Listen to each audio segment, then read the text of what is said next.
In a brutal clash between the White Tower's elite mages and a unified demonic force, humanity's future hung by a thread. The demon army, led by the High Priest of Extinction, faced off against Oscar Sage, a level 9 mage and master of the tower. Oscar, backed by his disciples, managed to crush the invasion, but at a devastating price. With a hole in his chest and blood pooling beneath him, Oscar cast a final detection spell, hoping for signs of life. He received no response. Everyone was gone. He was alone, and not for much longer. Edna Solaplas, the last dragon in history's observer, appeared to assess the damage. She reported 132 level 6 mages, 19 level 7s, and 2 level 8s dead. The tower lay in ruins. Their research, gone. But she added that Imperial forces had arrived early, saving a few survivors. Oscar's personal disciples among them. Oscar was relieved. With his last breath, he told Edna to protect them. He trusted her. She bowed in agreement, and Oscar, amused, joked about a dragon bowing to a human. Edna replied that he had earned it. Oscar died at 3:47 p.m. on April 28. History would remember him as a powerful mage, though he died regretting that he was never a good leader. If he had another chance, he vowed to live selfishly, for his people. And then, against all logic, he did. 20 years later, Oscar woke up in a stranger's body. A falling leaf touched his skin, and he bolted upright, accidentally smacking the man next to him with his hand. Water flew everywhere. Frank, his caretaker, shouted that he didn't deserve this kind of crap after caring for Oscar. All he wanted was to change a towel. He told Oscar to fix his reckless sleeping habits and maybe show a little appreciation. Oscar ignored the scolding. His thoughts raced. Why was he alive? Last he remembered, he was dying, skewered by the High Priest. Then, a door slammed open. Elder Maxim stormed in without knocking. Frank tried to calm him, but Maxim wasn't listening. He shouted that it was time to turn Oscar into a proper human being and called him pathetic. Oscar asked how he was alive.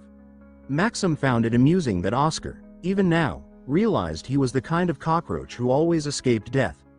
Oscar noticed their robes. These two were White Tower mages. He demanded an explanation. That sent Maxim into a rage. He raised his hand, ready to slap Oscar into next week. Oscar reflexively cast a windshield spell, confident it would break Maxim's wrist. But the barrier flickered out before Maxim's hand even touched it. Oscar panicked. His magic was weak, far too weak. Still, the half-formed spell was enough to make Maxim pause. Surprisingly, Maxim seemed pleased. He said Oscar hadn't been completely lazy, and for now, he'd hold off on punishing him for embezzling research funds. He told Oscar to rest and stormed out. Frank, still wet, couldn't believe the nerve Oscar had. One wrong word and he'd have been flattened. Oscar didn't hear him.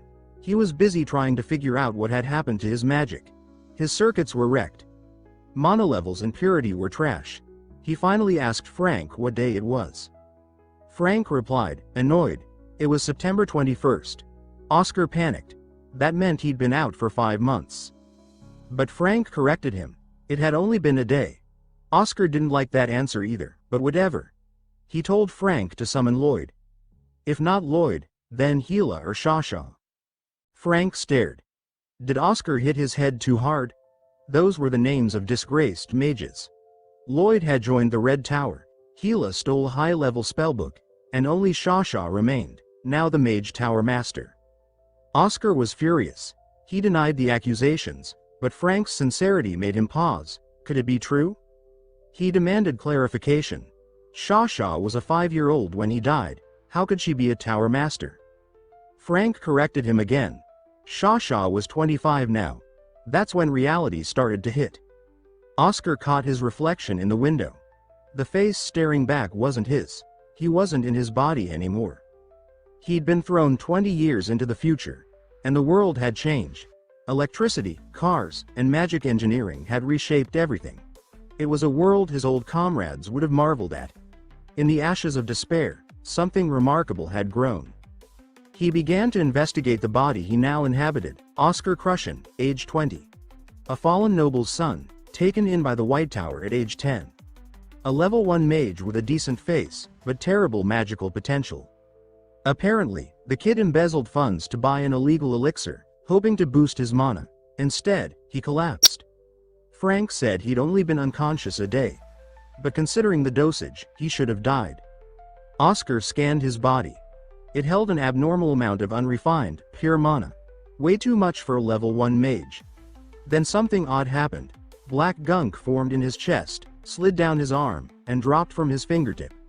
The floor hissed where it landed. Poison. It all clicked.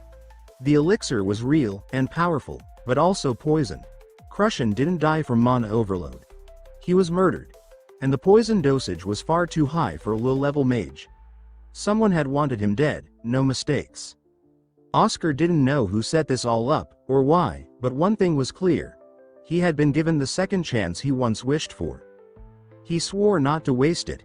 He'd live selfishly, for his people this time.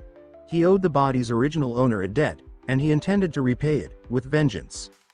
Elsewhere, chaos brewed. A mage had destroyed part of the city. The boss of an illicit shop screamed at his servant, demanding to know who had the balls to attack his store. The servant hesitated before revealing that the attacker was the same man who bought the illegal elixir, Oscar Crushin. The boss didn't believe it. A level 1 runt couldn't possibly defeat his guards. Not unless the elixir actually worked. The servant warned that if the White Tower caught wind of this, they were screwed. But the boss wasn't worried. He'd seen the poison ring on the hand of the one who wanted Oscar dead. A White Tower mage. The shop boss and his lackey froze in shock. Oscar stood right in front of them, having clearly overheard their entire conversation. He had tracked the faint scent lingering in the elixir bottle straight to their location. Now, after hearing more than he bargained for, Oscar realized this conspiracy was deeper than expected. Still, he was determined to see it through. The boss tried to intimidate him, demanding to know if he was the one who destroyed the store. Oscar admitted it without hesitation and ordered them to continue their conversation, saying he was curious to hear more. The boss, now furious, changed his mind about letting Oscar walk. He barked at his lackey to kill him. The underling didn't hesitate. With a grin, he charged. Oscar raised his hand and cast Windcutter. A sharp blade of air cleaved the man's throat, clean and final. The body dropped. The death reminded Oscar of how he'd once killed the high priest. The boss, now panicking, pulled a gun and fired. Oscar, more curious than afraid, cast a windshield. He was intrigued. This small device emitted such destructive power without any mana. The bullet stopped midair. Then, with a flick of his fingers, Oscar reversed the wind and sent the bullet back into the man's body. Several rounds pierced the boss, dropping him instantly. Oscar told the man not to expect help. No sound could escape this room. The boss, confused, questioned how level 1 mage could cast silence magic. Oscar corrected him. It wasn't silence, but soundbind. A technique that prevented sound from leaving, not from existing. With that clarified, Oscar got to the point. He wanted answers. First, who had ordered the hit? The boss refused, so Oscar kicked him across the face.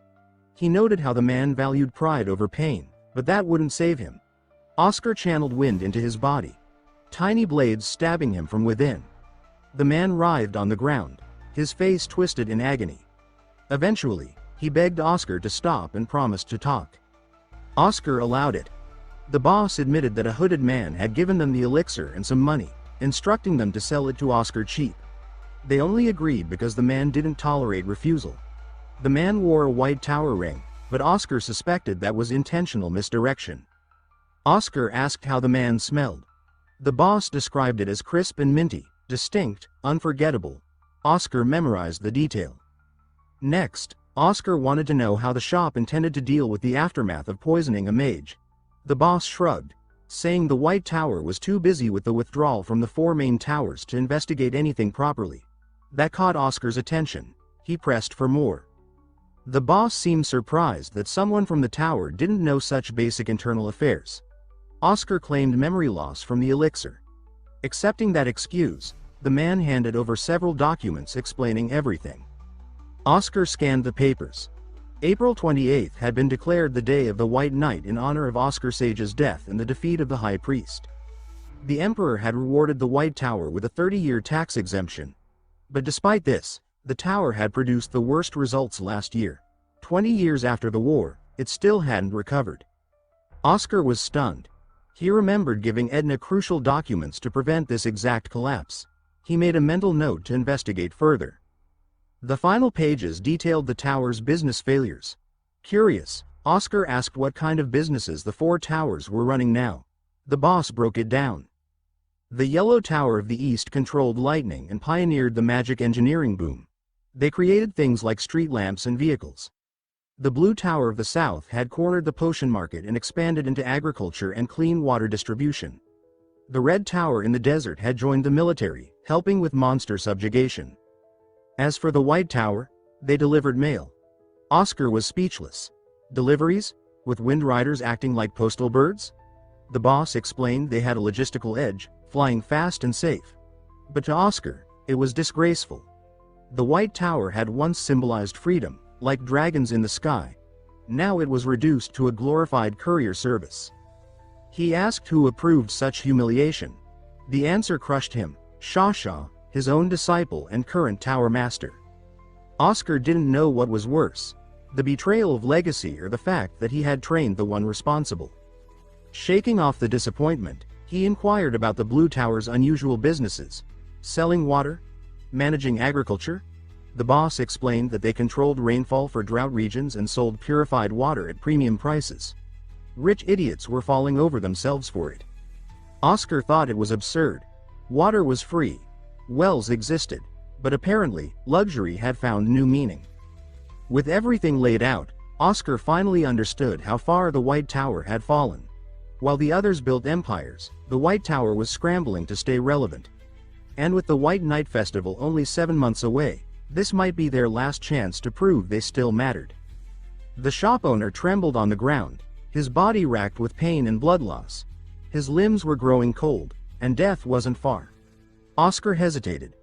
The bastard had fed him the answers he needed, but did that make him worth saving? Before deciding, Oscar flipped through the man's ledger. What he saw settled it. Pages filled with detailed records of arson, assaults, illegal loans, extortion, and contract killings. Every dirty deed this scumbag ever touched was scribbled in black ink. Disgusted, Oscar walked to the edge of the building and jumped, leaving the man to bleed out alone. If there was justice in the next life, maybe he'd come back better. That night, Oscar returned to the White Tower, his body exhausted. Just a handful of low-level spells had drained him like he'd run a marathon. It was pathetic, and worrisome. If his current body couldn't handle basic spells, how would it survive the advanced wind archive magic that made him legendary? He tried the archive magic. Nothing. It vanished on cast. Clearly, he needed to assess the situation properly. First step: a full body scan. While the scan ran, he pulled out Oscar Crescen's profile book. Understanding the boy's past might reveal what he was working with. Crescen had once been the heir to Count Crescen, the only survivor of a mansion fire. The magic world hailed him as a prodigy. Top marks at the Empire Academy. A groundbreaking thesis. Countless factions competed for him. But then came the strange twist. Despite all this, he remained a level 1 mage. Oscar soon found the reason. Oscar Crescen had been diagnosed with mana deficiency syndrome. It finally clicked. The boy had brilliance but no outlet. A mage's mind trapped in a broken body. The scan results came in, and Oscar's eyes widened. It wasn't mana deficiency syndrome. Someone had deliberately sealed his circuits. Mana deficiency syndrome meant a person couldn't circulate or store mana.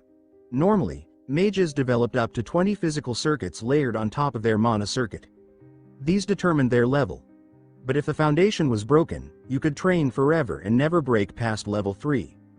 Oscar Crescen's foundation wasn't broken, it had been tied down. Someone did this to him. Oscar suspected the boy had known. If he was as smart as his records said, he must have realized the truth. Maybe that was why he adopted the persona of an alcoholic, to throw his enemies off. Maybe he'd known he was a target and decided to act broken rather than reveal the truth. But that didn't explain why, in the end, he risked it all for an illegal elixir. Oscar figured it didn't matter. The same way he once clawed his way through a collapsing world, he would now undo these knots himself. He had no one else to trust anyway. He sifted through the books Oscar Crushen left behind, notes, theories, research. One title caught his eye: The Reinterpretation of Basic Magic.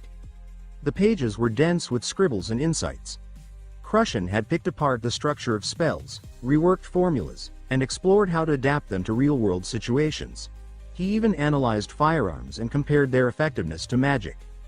Oscar was blown away. The ideas mirrored his own techniques: advanced wind spell applications, alternative casting theories, multi-purpose spells. Crushen had even developed entirely new beginner-level spells from scratch, purely as thought experiments. For someone who couldn't use magic, he had pushed himself further than most ever dared. There was one passage that stood out, a single, hopeful quote. Crushen had written that he hoped this book could at least carry a weak breeze toward the White Tower, left behind by a mage facing his final challenge. It was clear. He had walked a lonely path, unrecognized and hunted, but never gave up. Oscar closed the book with a new resolve. As the 17th Master of the White Tower, he would break the seal Oscar Crushen couldn't, and make the bastards responsible pay. Later, Oscar found himself wandering a greenhouse.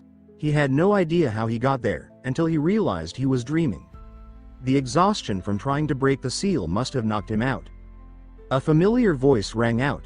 He was reliving a memory, his past life. The dream curse. The Viscount of Nightmares from the demon realm had placed it on his soul. It forced him to revisit the past every time he slept. He had hoped switching bodies would end it, but the curse clung to the soul, not the flesh. Still, it was good to see his old disciples again. In the dream, he stood before the children. Lloyd Schultz, 9 years old, black-haired and quiet. Sasha Mast, red-haired and 5, curious and bright. And Jillian Dominic, 7, golden-haired and bursting with energy. Oscar lectured them on the 4 core types of magic: enchantment, acceleration, balance, and special type. Though spells may look similar, their structures and functions aligned with different categories. The White Tower favored balance-type magic, and wind magic suited it best. Each tower had its own affinity. The Golden Tower pursued acceleration, pure speed. The Red Tower, rooted in the desert, specialized in enchantment with fire. The Azure and White Towers focused on balance. Jillian, eager and blunt, said he wanted to learn acceleration magic because anything slow was a waste of time. Oscar corrected him, saying that magic affinity wasn't a matter of preference, it was innate. A mage had to discover their own. Sasha asked how to find it. Oscar responded by drawing a magic circle on the ground and instructing her to place her finger on the glyph and try casting the spell written within. Sasha, wide-eyed and curious, hesitated at the unfamiliar spell Oscar had drawn. But when she touched it, mana shimmered at her fingertip, steady and calm. Oscar noted it immediately: balanced, non-lethal. She was harmonization type, just like him. Overjoyed, Sasha celebrated having the same affinity as her master. Next, Jillian tested his affinity. A burst of quick, sharp mana answered: acceleration type, exactly what he'd hoped for. The kid could barely contain his excitement. Then came Lloyd. His mana bloomed into the form of a delicate flower. Special type. Oscar recognized it instantly, an extremely rare affinity found in only 2 of every 1,000 mages. Yet Lloyd looked unsure and quietly asked if he could change it. Oscar found the question odd. Special type was a gift. But Lloyd's reason was simple: he just wanted to be like his master. Oscar smiled, amused and touched. He said he'd look into it, though he already planned to prioritize Lloyd's training. Hearing this, Lloyd's doubts faded. The promise of private lessons from Oscar himself sealed the deal. But just to be sure, he asked for a pinky promise. Oscar remembered that moment well. Lloyd had always been called the Promise Man for a reason. Then, a loud announcement pulled him from the dream. The broadcast summoned him to Lab 4202. As he made his way through the tower, he reflected on his progress: 12 physical circuits unlocked, 8 left, and 2 mana circuit lines gained. He was officially a level 2 mage. Inside the lab, Elder Maxim waited.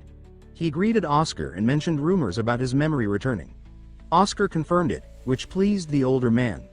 Once a junior to Oscar when he was Tower Master, Maxim was now an elder at 45, honest, hard-working, and once known for trailing after Oscar, calling him Senior, with earnest respect. Noticing Oscar's faint smile, Maxim asked about it, then quickly moved on. He brought up the deaths of the Gordon family's boss and acting head. He asked if Oscar knew anything. Oscar calmly explained they had tried to kill him. The poisoned elixir and the ledger he took from their house proved it. Maxim connected the dots. The assassination attempt explained Oscar's recent condition. Oscar confirmed it, adding that he had killed the men while defending himself. The ledger included the contract details.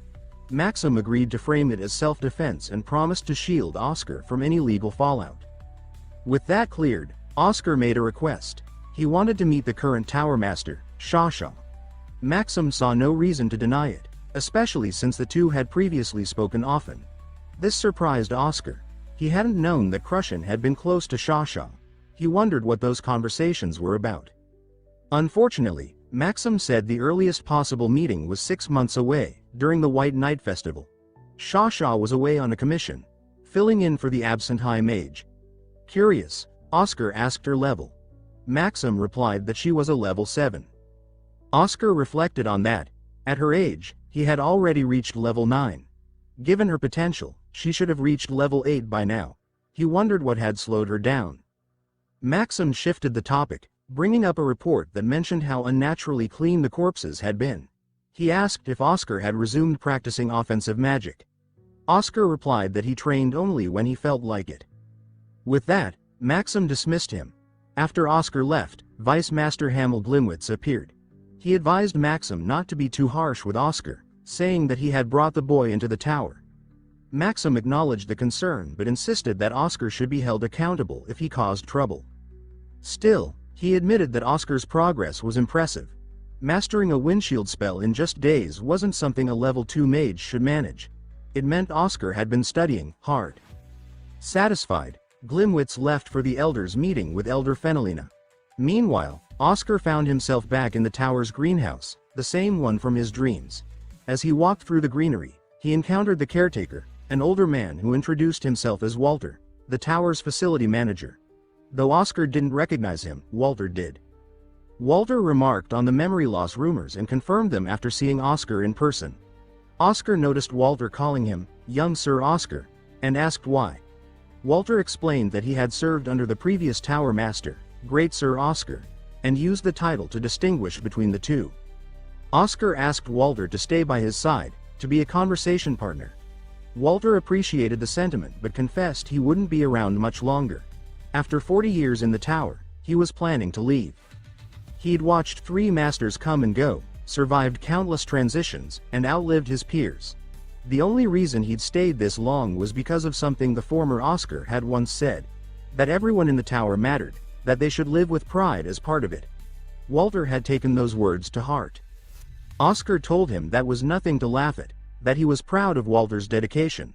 But Walter had already made up his mind. The tower was falling apart. The facilities were crumbling. Finances were worse than ever. Next month, Walter would hit 40 years and receive his long service reward, 200,000 bells, enough to buy a house. But the tower couldn't afford to pay that anymore. People would have to risk their lives on dangerous commissions just to cover it. Walter didn't want to be a burden. To him, the tower had always been home. Oscar felt a tight knot in his chest. The reality of the tower's decline hit him hard. He'd once looked down on the Azure Tower's commercial focus. Now he realized he'd been arrogant. The Azure Tower wasn't corrupt. It was smart, profitable, and successful. Meanwhile, he had titles: War Hero, Mankind's Savior. They were empty honors, useless when he couldn't even secure a reward for someone who'd served 4 decades. Walter's voice pulled him from his thoughts. Oscar glanced down and saw blood on his hand. He'd clenched his fist so hard in frustration that his nails had broken skin. He asked Walter how long he had left. 2 weeks, the caretaker said. Oscar quietly declared that he wanted to find a way to make enough money so that no one would ever have to leave the tower for financial reasons again. Walter didn't answer, but the silence was enough. Oscar had made a promise, but he had no clue how to fulfill it. Lectures and commissions wouldn't cut it. Not for funding an entire tower. Especially not as a level 2 mage. He needed something bigger. A real business, one that could change everything. Oscar was considering working with potions when something clicked in his mind, an idea sharp and sudden, like lightning in the dark. Enlightenment struck, and he knew exactly what needed to be done. Meanwhile, inside the Vice Tower Master's office, chaos simmered. Elder Fidelina was on the verge of losing it. Her fury over recent events, particularly the act of theft being brushed aside, had boiled over. Every calm response from Elder Maxim only made her angrier, especially as he downplayed the seriousness of the situation. She got in his face, shouting that he opposed every suggestion she made, no matter how small. Despite their bickering, both were senior elders, yet they fought like children. The Vice Tower Master intervened. He agreed with Maxim, saying that tossing Oscar into extreme isolation training was excessive. It would be torture, not discipline. Instead, he proposed a financial penalty, 3 times the amount Oscar had embezzled. Fidelina pushed back. The tower was bleeding money. Selling off unused potion equipment could keep them afloat for a quarter year, and that was the only reasonable move. But the Vice Master refused, saying the White Tower was sacred ground. Its future couldn't be sold to cover the present. He was right, but idealism didn't pay the bills. Fidelina, nearly at her limit, snapped. She demanded to know if they even had a future to protect. After 20 years of decay, hoping for miracles was pointless. Maxim scolded her for the cold remark. The Vice Tower Master said nothing, until the door opened, and in walked Oscar Crushin. Oscar had come with a proposition, a business plan. Fidelina was the first to react, unsurprisingly furious that the same boy who stole their funds now dared to pitch a business idea.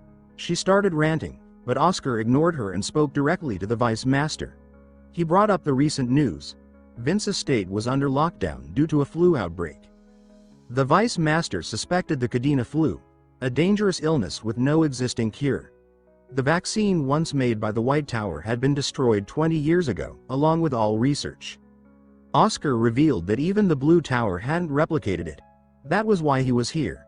He planned to recreate the vaccine and sell it, corner the market and rebuild the White Tower through a new monopoly. The room fell into silence. Fidelina scoffed at the absurdity. A 20-year-old claiming he could do what the best minds in magic had failed to do. She called him delusional. Oscar responded with a smug grin and a reminder that geniuses like him didn't follow rules, they made them. That was the final straw. Fidelina exploded, shouting that Oscar was the same selfish brat who blew their funds on an illegal elixir. She accused him of being clueless about money and responsibility. The Vice Master cut her off, saying Oscar's plan, ridiculous as it sounded, had the potential to save the White Tower. He urged her to show some respect, given the stakes. Fidelina backed down, apologizing for her harshness, though the resentment stayed in her eyes. Oscar understood. The previous Oscar Crushin had done nothing redeeming for 2 years. This reputation was earned. But Oscar Sage wasn't Crushin, and he was confident this plan would work. To confirm the outbreak was truly Cadena flu, Oscar pointed them to page 2 of the report. It detailed Archbishop Baldwin's unexpected route changes. Originally scheduled to stay in Saran for a month, he instead moved quickly through major cities, likely avoiding Vince.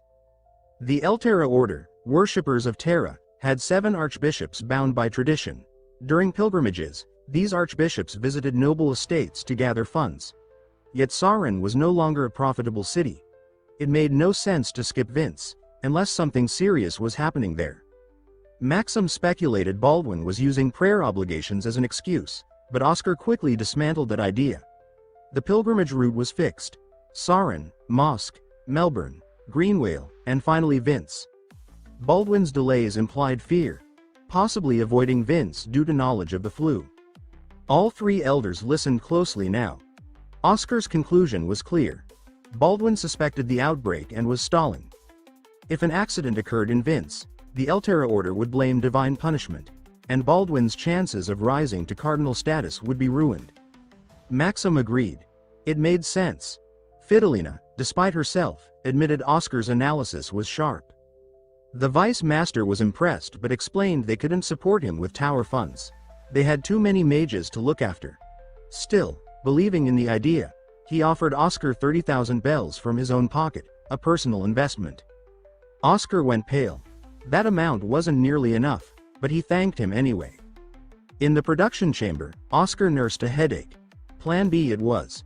He'd make a sample of the vaccine, sell it to Baldwin, and get funding from the church side instead.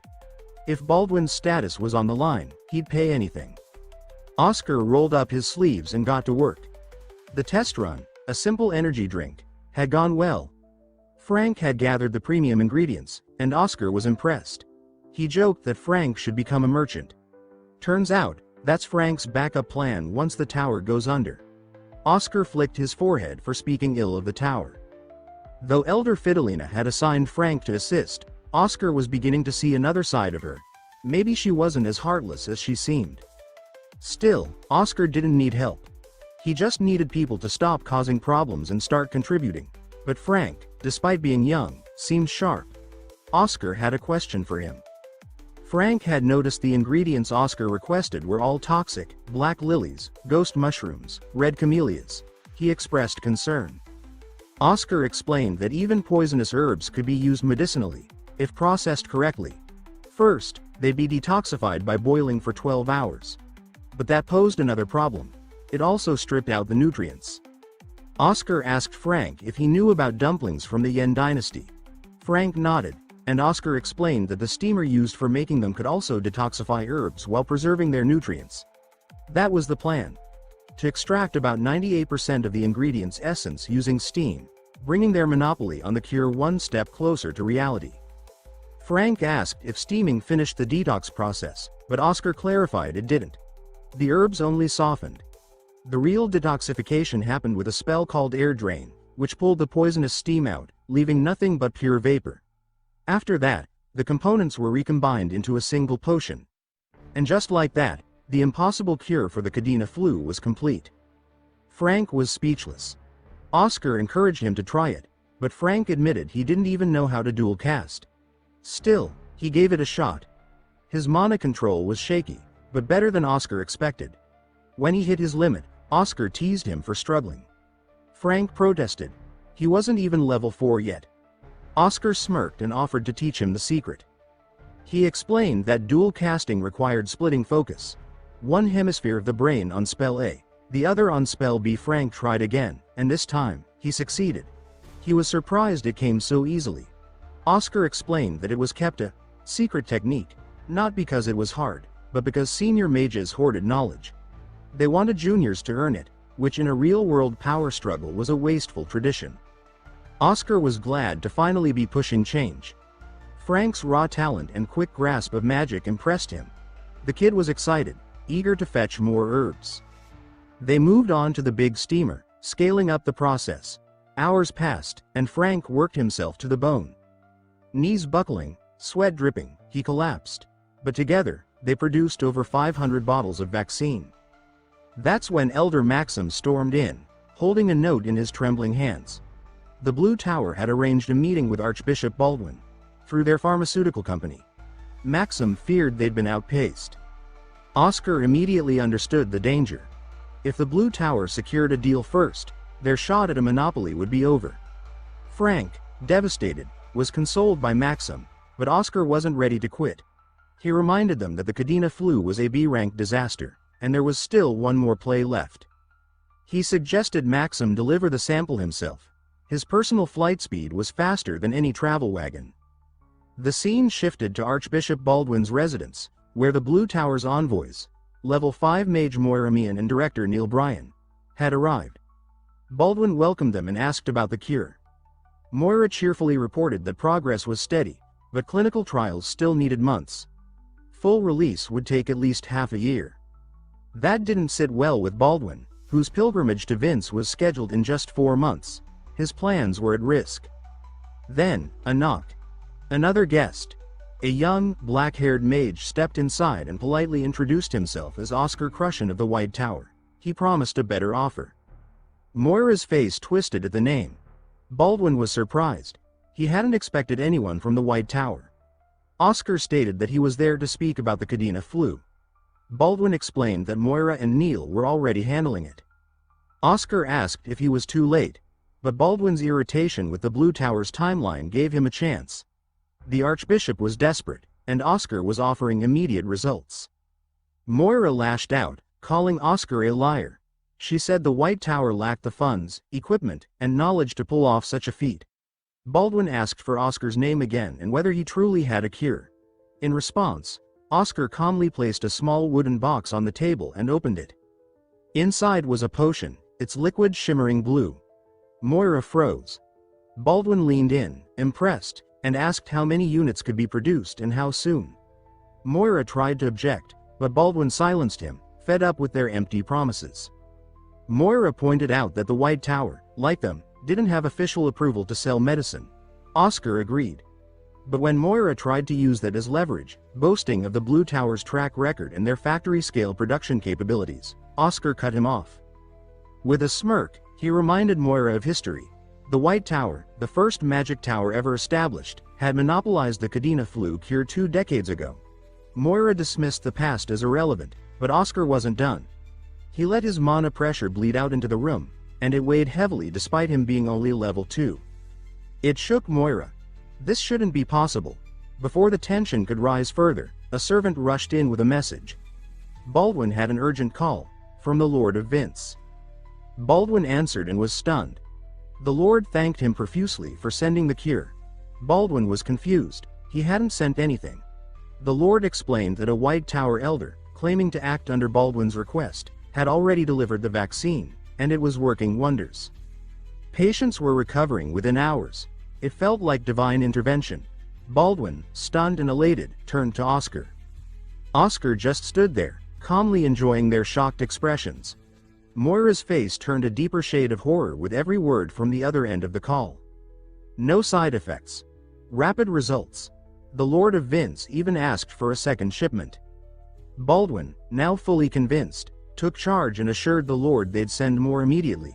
Then he turned to Oscar, eyes wide with admiration, and asked if he was the one behind it all. Moira exploded, furious that Oscar's actions violated pharmaceutical law, but Oscar silenced him with a sharp reminder. He'd already schooled the man on history. Now it was time to educate him on war legislation. Moira scoffed, thinking Oscar was dodging the topic. But Oscar questioned if 2 decades of peace had made people forget what crisis looks like. He laid it out plainly. 22 years ago, it wasn't weapons that nearly ended humanity. It was a plague. The pandemic decimated human forces during the Demon War. In response, mages rushed to create cures, but the FDA's slow response led to countless deaths.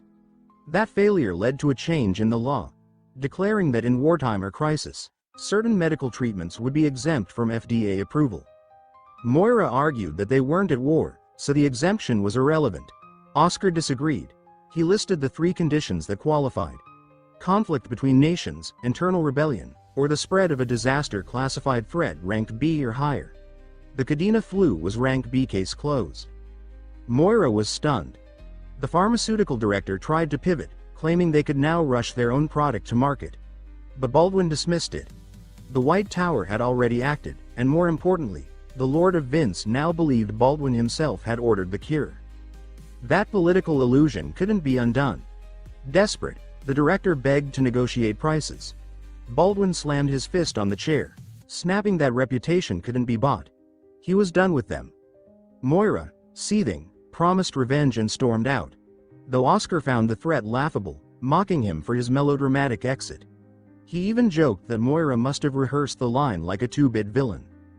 Adding salt to the wound, Oscar casually revealed he'd already registered a patent on the vaccine.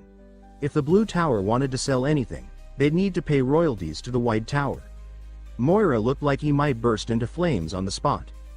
As the 2 defeated men exited, Oscar caught a whiff of a familiar scent, the same clear mint smell he was warned about. The Blue Tower's director was one of the men behind the poisoned elixir. But now wasn't the time to deal with that. Baldwin invited Oscar to sit. He was impressed but wanted to talk business. He revealed that the Blue Tower had asked for 2 million bells. Oscar, without flinching, asked for 5. The Archbishop nearly choked. A few hours later, back in the Vice Tower Master's office, Ferdinand stared at the check in her hand. 10 million bells. Oscar confirmed it was real, and both elders tackled him with praise. Even Hamill was stunned. He asked how Baldwin agreed to the price. Oscar explained he'd added a marketing fee on top. In exchange, The White Tower would announce that Baldwin had foreseen the outbreak through divine revelation and preemptively requested the vaccine. Perfect fuel for the Archbishop's bid to become a cardinal. That divine image was worth far more than money to a man like Baldwin. So, he paid $10 million up front for the exclusive contract. Oscar promised to deliver the vaccines within a week. That more than satisfied the elders. The original punishment for embezzling funds was 3 times the amount stolen. Oscar had delivered 400 times that. Case closed. Hamel turned to Ferdinand, asking if she had any objections. She smiled and gave a thumbs up, none at all. The deadline was tight, though. Hamel told Oscar to request whatever support he needed. Oscar said they needed every level 4 mage and up, immediately. Hamel agreed and asked Oscar to handle the volunteers himself. Ferdinand, now fully cooperative, offered to make the announcement, but admitted she wasn't sure how to word it. Hamel kept it simple. Call for level 4 mages or higher to the lab, and offer a side of meat with every meal. Soon, the production lab was filled with mages, drawn by the announcement. Their main concern: what kind of meat they'd be getting. Rumors spread like wildfire. Oscar arrived with Frank, who was stunned to see the lab so full. Just yesterday, no one would have stepped near this place. Oscar clapped his hands for attention, but was ignored. The room was too loud, the chatter too thick. So, he snapped his fingers and unleashed a soundbind spell. An ear-shattering noise that stopped everyone cold. Silence finally claimed the space. Oscar got to the point. They were there to help produce vaccines and antidotes for the Cadena flu, and he needed their assistance. The response wasn't kind. The mages mocked him. The so-called genius asking for help? Must be a scam. Many doubted he could create a cure at all. Oscar stood there, dumbfounded by the hostility. He turned to Frank and asked what the hell was wrong with everyone. Why did they all seem to hate him? Frank, expecting skepticism from the crowd, bluntly told Oscar that, until now, he'd been nothing but a nuisance. Arrogant, irresponsible, a drunk who wasted resources and contributed nothing. Just dead weight on the White Tower. Hearing it laid out so plainly made Oscar pause. Was he really that terrible? Still, he believed the previous Oscar had done his best with what he had. Just then, a sharp voice cut through the tension. A young blonde mage raised her hand, Lena White. She questioned how Oscar planned to produce vaccines and antidotes when the White Tower's production methods had been lost. Oscar calmly said he'd recovered them. She asked if their effectiveness had been proven, and he confirmed that they had. He even had a contract with the Order. That raised a bigger concern. If the production method leaked, the real reward, those precious meat side dishes, would be meaningless. So why trust them with it? Oscar admitted he didn't know, but he suspected it was the same reason they all remained in the crumbling White Tower. Despite the offers, despite the decline, something deeper kept them here. Lena narrowed her eyes, offended by his tone. She said if this was how he asked for help, then she'd wasted her time. But Oscar pressed on. He named her age, level, and history. Lena White, 25, level 5 mage, had turned down offers from 7 major corporations, including the Red Tower. He listed the others. Herrick Dryan, offered a royal mage position. Descartes Rain, who refused a post as academy instructor 4 times. Sophia Rose, courted by the Golden Tower for her alchemy genius, all had stayed. He admitted he didn't know if he could have turned down such opportunities, but they had. That loyalty, he said, was reason enough to trust them. Lena frowned, realizing the elders had known of their recruitment offers all along but stayed silent. Oscar confirmed it. They didn't want to burden anyone with guilt. The White Tower was facing its coldest winter. Still, they had all chosen to remain. If he couldn't trust people like that, who could he?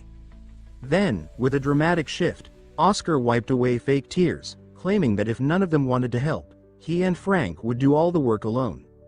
Frank, annoyed, asked if Oscar was dragging him into that declaration. Oscar, in mock despair, told him to hurry up then. Oscar pulled on his goggles and resumed his performance, bringing the room to a quiet halt. Lena sighed and stepped forward, grabbing a pair of goggles. That single act broke the tension. Soon, everyone followed her lead. Frank slipped his on and asked if he was dreaming. Oscar said that dreams like this weren't bad. Then he revealed the truth. The meat side dish wasn't pork, chicken, or rats, it was beef. The crowd erupted. Some even cried. By the end of the week, they surpassed expectations, producing 140% of the goal. Oscar returned to the greenhouse, where a red petal in the shape of a heart drifted by. He figured Walter must be back, probably dragged back by the Vice Tower Master. He made a mental note to talk to him later, then opened a newspaper. Vin's territory had declared the end of the Cadena flu, just 2 days after distribution. The White Tower's comeback had begun. Oscar Crushen was now a Peace Award nominee. Publicly, all credit went to the Archbishop, boosting his popularity, but behind the scenes, Oscar had orchestrated everything. Frank soon arrived, list in hand, beaming. The antidotes were a hit. Orders were flooding in from the northern territories, the Order, even the Imperial family. The White Tower was rising again. Oscar set the paper down and read the list. For now, the fire had been contained. But Frank, ever sharp, pointed out that the demand would fade once the flu passed. Oscar was impressed the kid saw it coming. Frank said anyone with a brain could predict that people wouldn't buy a flu cure when the flu was gone. The next outbreak wouldn't happen for decades. Oscar reassured him. He had another potion ready, one that would always be in demand. Frank's eyes lit up. Was it the legendary Star Tears potion? Oscar shook his finger. Not yet. That one could resurrect the nearly dead. If released too soon, it would attract greedy vultures who'd stop at nothing to steal it. For now, they'd sell low and mid-tier potions to build strength. Star Tears would come later, after they secured their power. Frank groaned when Oscar assigned him the task of gathering ingredients. He immediately regretted getting excited. When he saw the list, he froze. Some ingredients were impossible to get. Oscar was confused. Weren't they Sarin specialties? Frank explained that those herbs hadn't been produced in years. The farms were gone. Later, Frank's curses echoed through the woods. Oscar insisted they walk the last stretch to their destination, saying the carriage couldn't go further. Frank grumbled and asked if it was really necessary. Oscar told him they'd already walked over 10 miles. Frank snapped, asking why Oscar was using a unit no longer in use. Oscar was stunned. Miles were outdated. Frank informed him everything had switched to metric since the war. Pounds were gone too. Oscar was horrified. The old units had been fun. He offered a moment of silence for miles and pounds, mourning their extinction. Just then, Frank spotted a hut in the distance. They knocked, and an elderly man cracked open the door, surprised they'd come on foot. Before anything else could be said, 3 cars barreled down the narrow path, tearing through the garden. They skidded to a stop in front of the hut. A short, smug man stepped out of the middle car and pointed at the old man. He asked if today was finally the day he was ready to sell his land. An old man flung his door open and stepped outside just as a man stormed toward him, shouting in frustration that it was time to stop being so stubborn. The man declared he'd pay 10 times the usual price for the land. Nearby, Oscar and Frank watched with confused expressions. Frank leaned over to Oscar and asked what was going on. Oscar admitted he had no clue. The old man stood firm, arms crossed, and responded defiantly that he wouldn't sell, not even for the Grand Miss Rello Castle. The man, now smirking, warned that playing hard to get was fun at first, but if the old man died alone, no one would even remember him. The man revealed himself as Devor Paywall, a businessman. The old man, herbalist Ivan, snapped that it was none of Devor's business. Devor kept a friendly facade and said he only cared about Ivan's well-being. He advised Ivan to sell and enjoy a comfortable life, warning that factories would eventually surround his land and destroy its value. Ivan, unbothered, replied with a calm smile that he would never allow a factory to rise while he still breathed. He made it clear that he would defend his land at all costs. Devor glared, then turned to his guards and ordered them to leave. One guard nodded and opened the car door. As Devor climbed in, he looked back at Ivan with a mocking grin and said he had crushed some herbs on the way. He tossed a pack of money toward Ivan and claimed it was payment for the damage. Once inside the car, Devor waved dismissively. As they drove away, he asked his guard if the 2 men beside Ivan had been wearing White Tower robes. The guard guessed they came for herbs and mentioned the White Tower had recently profited from a vaccine. Devor, now intrigued, demanded to know how much. The guard handed him a newspaper and said it was a lot.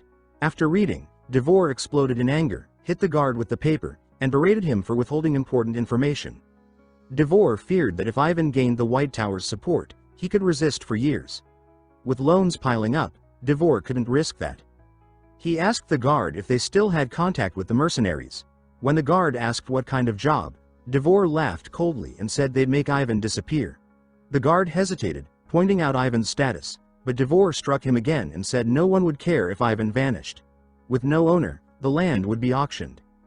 The guard warned that interference from the 4 magic towers would be disastrous, and Ivan wasn't some weak old man. But Devor dismissed the concern, saying the White Tower was already crumbling and the others were irrelevant. He remained confident. That night, Frank lay on the grass, gazing at the moon. He said Ivan seemed like a good man. He let them stay and even fed them.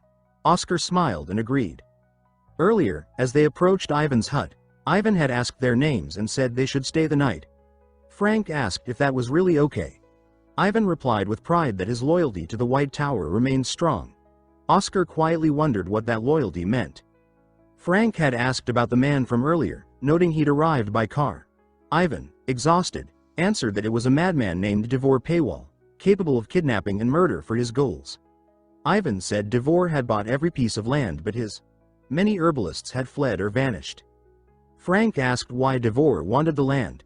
Ivan said Devor wanted to turn it into the continent's largest factory zone. Oscar asked how Ivan had held out. Ivan proudly said Devor couldn't touch him because he was a human cultural asset in herb cultivation. Frank asked if that meant protection from the imperial family. Ivan confirmed it. Oscar wondered why Ivan didn't just sell and become rich. Ivan, smiling warmly, said he loved his land. It was his home from birth and would be till his death. Later that night, Oscar and Frank lay under the stars. Oscar said Ivan was truly good. Frank recalled how Ivan had turned shy after boasting. He admired the stars and admitted he envied Ivan's peaceful life. Oscar asked what exactly he was jealous of. Frank said he wished he knew what it felt like to live a bright, fulfilling life and added that Oscar, being a genius, wouldn't understand.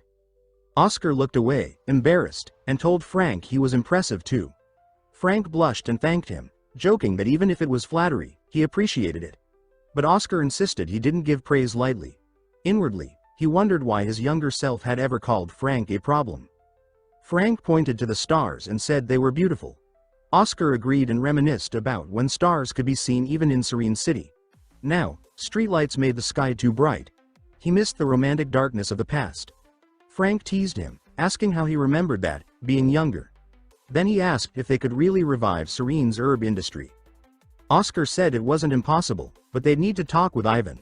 Suddenly, Oscar tensed, eyes sharp. He said there were 4 people approaching. Frank, confused, saw nothing. Oscar realized it was high-level stealth. Frank couldn't detect them either. Oscar stood and told Frank to get ready. Meanwhile, 2 figures ran through the woods.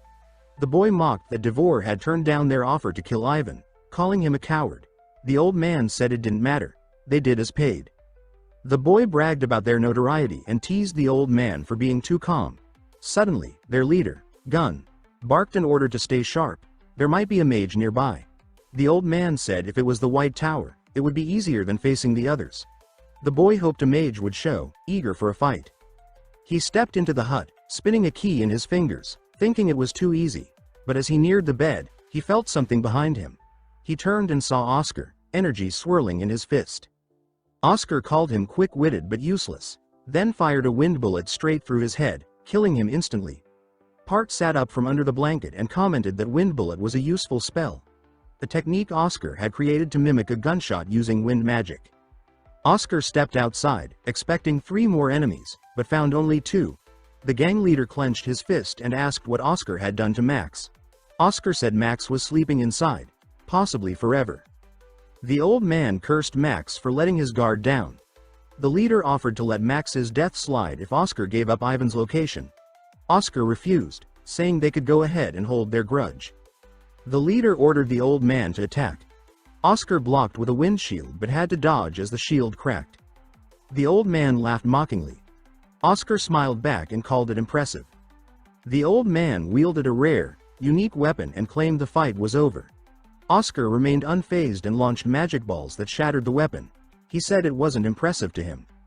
Furious, the old man yelled, but bullets suddenly rained down on Oscar. His shield held, but one bullet cut his cheek. Jack shot the old man in the head and grinned, saying he'd been a replaceable subordinate. Oscar, serious and bleeding, asked what kind of tool Jack used. Jack called it expensive, not just a tool. Oscar identified the spells: acceleration, enhancement, penetration. Jack asked how he knew. Oscar said the bullet's force proved it was magical. Jack praised Oscar's talent and offered him a job. Oscar declined, saying he couldn't trust someone like Jack. Jack agreed with a laugh. Oscar later lay behind a wooden shield, thinking bitterly about hiding like this. He knew Jack's weakness: reloading took 1.4 seconds. He planned to finish it in 1.24. When Jack mocked him, Oscar activated Accelerate and dashed forward, shielded. Jack fired but the bullet slid off. Oscar advanced, forming a new magic ball. Jack panicked, realizing Oscar had enchanted his shield. Oscar pressed the ball to Jack's forehead and killed him. Oscar picked up Jack's gun and admired it. Trinity, a weapon with 3 spells. He reflected on how his dual enchanted shield had saved him. The bullet slid off, not pierced through. That's how he survived. Oscar understood with chilling clarity that if his shield had failed, he would be the one dead. The near miss jolted him. He knew he had to study how to counter guns with magic once he returned to the White Tower. His current body was incomplete, and the repeated magic use had drained him nearly dry. But first, he had to find Frank and Ivan. He recalled sensing 4 enemies. 3 were down. 1 remained. He hoped Frank hadn't been caught and forced himself to keep moving. Meanwhile, Frank and Ivan stood together, facing a menacing man. Frank told Ivan to run. When Ivan hesitated, Frank reassured him that he was strong enough and needed space to fight. Ivan placed a trusting hand on Frank's shoulder, urged caution, and left. The enemy mocked Frank's sentimental farewell and questioned whether he thought sacrificing himself would save Ivan. He revealed that Ivan was his real target but admitted he was curious about the power of mages from the Great Towers. With that, he lunged at Frank. Frank responded with Windcutter. The man attacked again, taunting that this was too easy, and drove his sword into Frank's chest. Frank's eyes widened in shock. The man jeered at the supposed strength of the tower mages. But then confusion crossed his face. Something felt wrong. The sensation wasn't right. Too light. As the man processed the mistake, Frank seized the sword and slashed his throat with a knife. Blood poured as the man dropped, choking and screaming. Frank stood over him, serious and composed, even with a hole in his chest. He explained that his body wasn't like others. As the man's head hit the ground, Frank flinched, barely avoiding stepping on it. Oscar emerged from behind a tree, holding a gun and staring at Frank with realization. He now understood. Frank hadn't just used magic. He had received the blessing of the god of wind. Parts of Frank's body could literally become wind, nullifying physical attacks. Oscar recalled that such a power was once possessed by the 7th Tower Master, recorded only in ancient texts. Oscar approached and called Frank's name.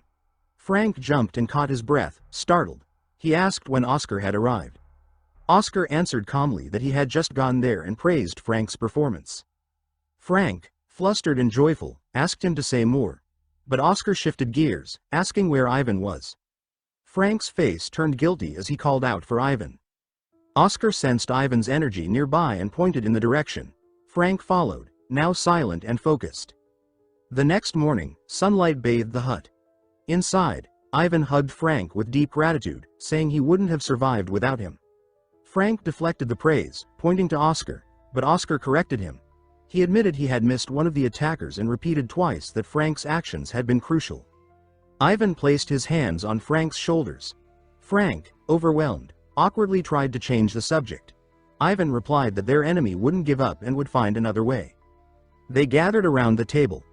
Frank asked why the man, Paywall or Tall, was so obsessed with the land. Ivan explained that this land was the best in Sauron, fertile, vast, and perfectly located. But the region's fertility had declined over 8 years due to polluted runoff from magical engineering factories in the west.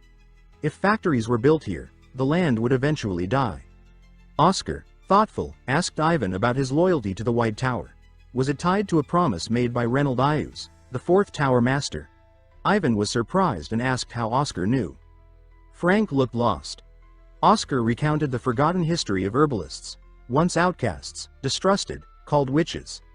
They wandered, never welcome. Then Reinald Ius appeared. He saw their value and offered them a permanent home in Cyrene, promising safety and dignity for generations. Ivan smiled, touched. He admitted it was the first time he had heard Reynolds' actual words. Oscar said he had read them in a storybook, though privately he knew the truth. It was from a secret tome for Tower Masters only.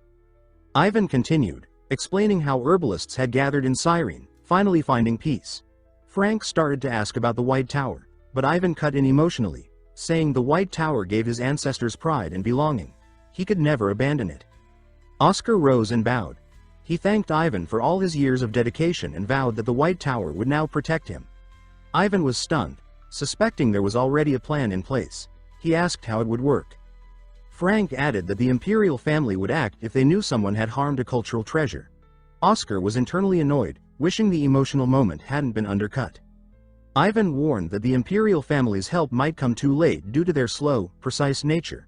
He couldn't leave to ask for help, and if a full assault came, the delay could be fatal. Oscar interrupted with a confident smile. He said the imperial family would move faster than light. Ivan questioned how. Oscar revealed he would sign a contract with them that very day. The scene shifted to Devor Paywall's office. He raged at his guard, blaming him for a mistake that might ruin him. Then came footsteps. Devor turned, stunned, as armed security officers entered.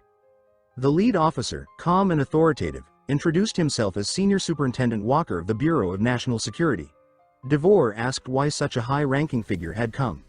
Walker ignored him and issued an arrest warrant for attempted murder, blackmail, illegal land grabs, and damaging a cultural property.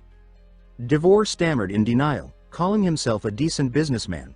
Walker cut him off and ordered the arrest. A guard obeyed instantly. Devor, desperate, claimed he had powerful backing, even the emperor, but no one listened. A security man took his cigar and cuffed him. Walker took a puff and remarked coldly that at least Devor had good taste. Both Devor and his guard were arrested. The guard begged, but it made no difference. As they were taken away, a young officer asked why the operation had moved so fast. Walker replied that the order came from above. The officer repeated the phrase, puzzled. Walker nodded. He added that the emperor loved the White Tower. When asked to explain, Walker called it a matter between adults. Internally, he reflected on how the tower had once been powerful, heroes of the war against demons 20 years ago. Those memories still shaped decisions. He told the officer, Dolan, that he was only 3 years old back then, while Walker had been 12. He recalled how the tower had been a symbol of hope. While it had faded since, the loyalty to it remained among the elite. He put out the cigar and gave a final order. They had one more stop. Dolan was surprised, thinking they were done. But Walker confirmed they weren't finished yet. As they walked, Dolan asked where they were headed next. Walker informed the security team to wrap things up and head home, then told Dolan they were going west to deal with illegal factories near the Balf River. Though not on the official schedule, Walker had added this stop himself. His way of repaying Oscar Crushen and Frank Sirius for eliminating the threat of Jack Gang. Dolan, tired and hungry, asked if they could grab food. Walker declined, saying work came first. Dolan knew better than to argue. Meanwhile, at the White Tower, Frank and Oscar stood in the garden. Frank threw up his hands in relief, saying it was finally over. Oscar smiled, praised his efforts, and said he was off to report to the Vice Tower Master. Frank suggested drinks, but before the conversation continued, an elderly man named Hamel called their names. Frank quickly claimed he had plans and dashed off, leaving Oscar puzzled. Hamel reached Oscar, asked if that was really Frank, and joked about his urgency. Then he commended Oscar, reminding him he'd only sent him out for fresh air, not to resolve a national incident. He invited Oscar to his office for a full debrief. Once inside, Hamel fell silent. Oscar sensed something was wrong. When Hamel finally spoke, he asked if Oscar had heard anything from Frank. Oscar replied no and asked if something had happened. Hamel explained that the Sirius family intended to take Frank back. They claimed the decision had already been discussed with him. Oscar clenched his fists in disbelief. He asked if Frank had agreed. Hamel wasn't sure. Frank, meanwhile, was in his room, quietly packing. Oscar barged in, demanding to know if Frank was really the youngest son of the Empire's largest trading company. Frank admitted it, calling Oscar a fool for eavesdropping. Oscar asked if he was truly leaving. Frank confessed he couldn't say it sober, which was why he'd suggested drinks earlier. He explained that he had duties at the family company and an upcoming arranged marriage. Oscar, surprised by the marriage, asked when it had started. Frank calmly explained that the woman came from a good family and seemed nice. It made sense for the business. Oscar sensed this was more obligation than affection and asked if Frank was really okay with it. Frank insisted he was fine, though his tone lacked conviction. Then Oscar asked the real question. Was Frank giving up magic? Frank admitted he'd once thought he could stand out by joining the weakest tower. He had hoped to be the head of the snake, but reality hit him hard. He felt guilty saying this in front of Oscar, who truly loved the White Tower.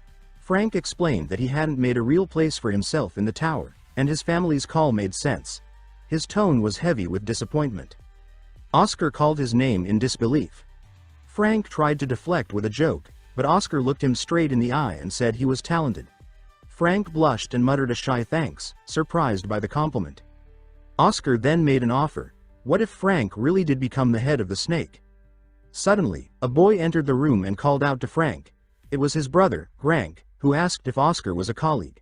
Without waiting, he told Frank he had 5 minutes to finish up. As he turned to leave, Oscar boldly asked how much it would cost for Frank to stay. Frank turned, demanding to know who Oscar thought he was. Oscar gripped the door and introduced himself. Frank paused, asked if Oscar was the one who made the medicine, and when Oscar confirmed, introduced himself as Frank Sirius, eldest son of the Sirius family and vice leader of the trading company. Oscar proposed a deal. Let Frank stay. Frank panicked, shouting Oscar's name. Frank called Oscar impudent, saying he couldn't believe a child would try to negotiate with the Sirius family. Oscar, unfazed, claimed the deal wouldn't be a loss. He promised to turn Frank into one of the White Tower's top mages within 2 years. Frank stared in shock, asking if Oscar meant him. Oscar told Frank it would benefit the family long-term. Frank, intrigued, asked what the penalty would be if Oscar failed. Oscar pledged all profits from Cadena flu treatments to the Sirius company. Frank shouted in disbelief. Frank asked if Oscar had the authority to make such a deal. Oscar explained the Vice Tower Master would serve as a notary. Frank asked if this was about friendship or talent. Oscar said it was about Frank's worth. Frank was stunned. Oscar continued. He planned to restore the White Tower's former glory in 5 years. The medicine was just the beginning. He needed Frank to help build that future. Frank, impressed but cautious, agreed, on one condition. Oscar had to prove himself. He would fight one of Frank's knights, a level 5, the next day. If Oscar won, the deal was on. Oscar objected, saying he was only a level 2. Frank allowed a handicap, no sword kai. Oscar realized this was a real test. The arranged marriage must have been politically important. As Frank left, he warned that if Oscar didn't show, the deal was off. Frank, panicked, asked what Oscar planned to do. He offered to cancel the deal. But Oscar said calmly that it might be possible to win. Frank reminded him of the power difference. Oscar agreed. It would take a level 4 mage to win. Frank asked if Oscar planned to reach level 4 overnight. Oscar laughed. It wasn't him. It would be Frank. Frank looked confused. Oscar clarified. Frank never said he had to fight, only that he had to prove himself. And that, he could do by training Frank. They went to the 40th floor training room. Frank, nervous, said he had tried for years. Oscar told him to trust him. Oscar began with the basics. Stand naturally, close your eyes, feel the mana. Frank's body began to glow. Oscar explained posture and mana flow, pointing out energy leaks weakening Frank's magic. Only Oscar could see these, he said, not even other geniuses. Frank grumbled, asking if fixing them would raise his level. Oscar said no, not directly. Most mages ignored them. But the top 0.1%, the archmages, paid attention. Oscar told Frank to practice daily and explain specific circuits. He pointed out areas with fast mana flow causing scatter, and slow zones needing acceleration. One had 6 entry points. Split mana equally there to improve efficiency. Frank felt overwhelmed and frustrated. Oscar reassured him it would become second nature with practice. Frank asked if that was all. Oscar said no. He wanted to see the wind magic Frank had used earlier. Frank hesitated. Oscar reminded him to trust. Frank refused, not from distrust, but fear. Frank shared a painful memory. Years ago, desperate to stand out, he tried to turn his entire body into wind. At first, it worked. But soon, it spiraled out of control. His body vanished piece by piece. He couldn't stop it. He had screamed for help as his soul felt like it was breaking into fragments. He would have died, or ceased to exist, if the Tower Master hadn't appeared. He gripped his trembling arm and said he never wanted to feel that pain again. Oscar gently reminded him he had used the spell on the hill. Frank said it activated on its own during danger. He felt ashamed, calling himself pathetic. Oscar told Frank not to call himself pathetic, assuring him that struggling with mana control was common. Frank asked if that was true, and Oscar confirmed it was. He said Frank's issue wasn't the magic itself, but how he controlled mana, and that could be fixed. Though skeptical, Frank pointed out that mana control was largely natural talent. Oscar agreed, but added that there were ways to improve it forcefully. As he spoke, he began drawing a summoning circle. Frank, curious and uneasy, asked what he was doing and if this involved demons. Oscar laughed off the suggestion, saying demons don't show up even if summoned. He explained that he was summoning a wind spirit, not for himself, but to transplant it into Frank. Soon, Frank stood at the center of the circle, invoking the wind spirit with a formal chant. He called it the Purifier of Darkness and asked it to answer the ancient pact. But nothing happened. Frank looked confused. Oscar said bluntly that Frank's affinity with spirits was awful. Frank insisted he felt a breeze, but Oscar replied it was just his own sigh. Trying to lift Frank's spirits, he said most humans had no affinity with spirits, so Frank wasn't alone. Frank asked if that meant he was doomed to fail.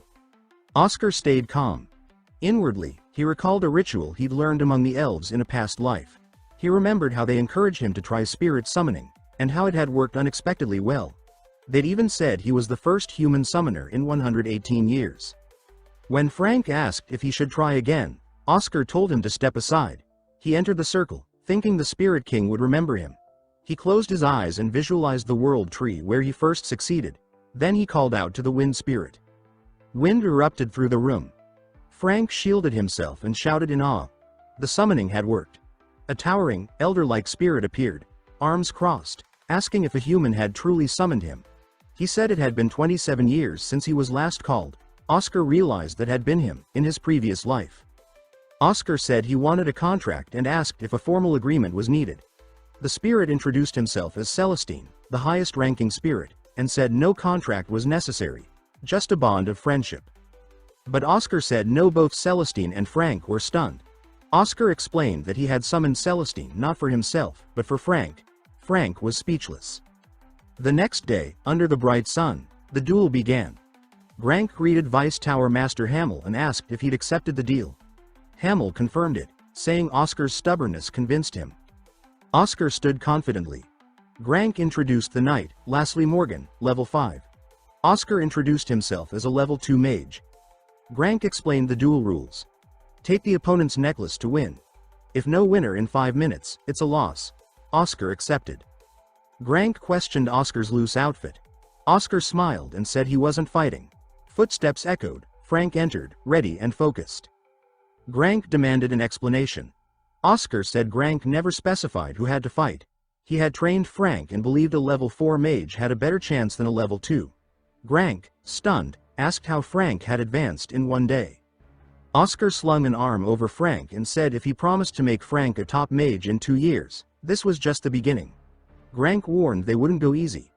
Oscar told Frank to trust his training, he'd win. Frank nodded, determined.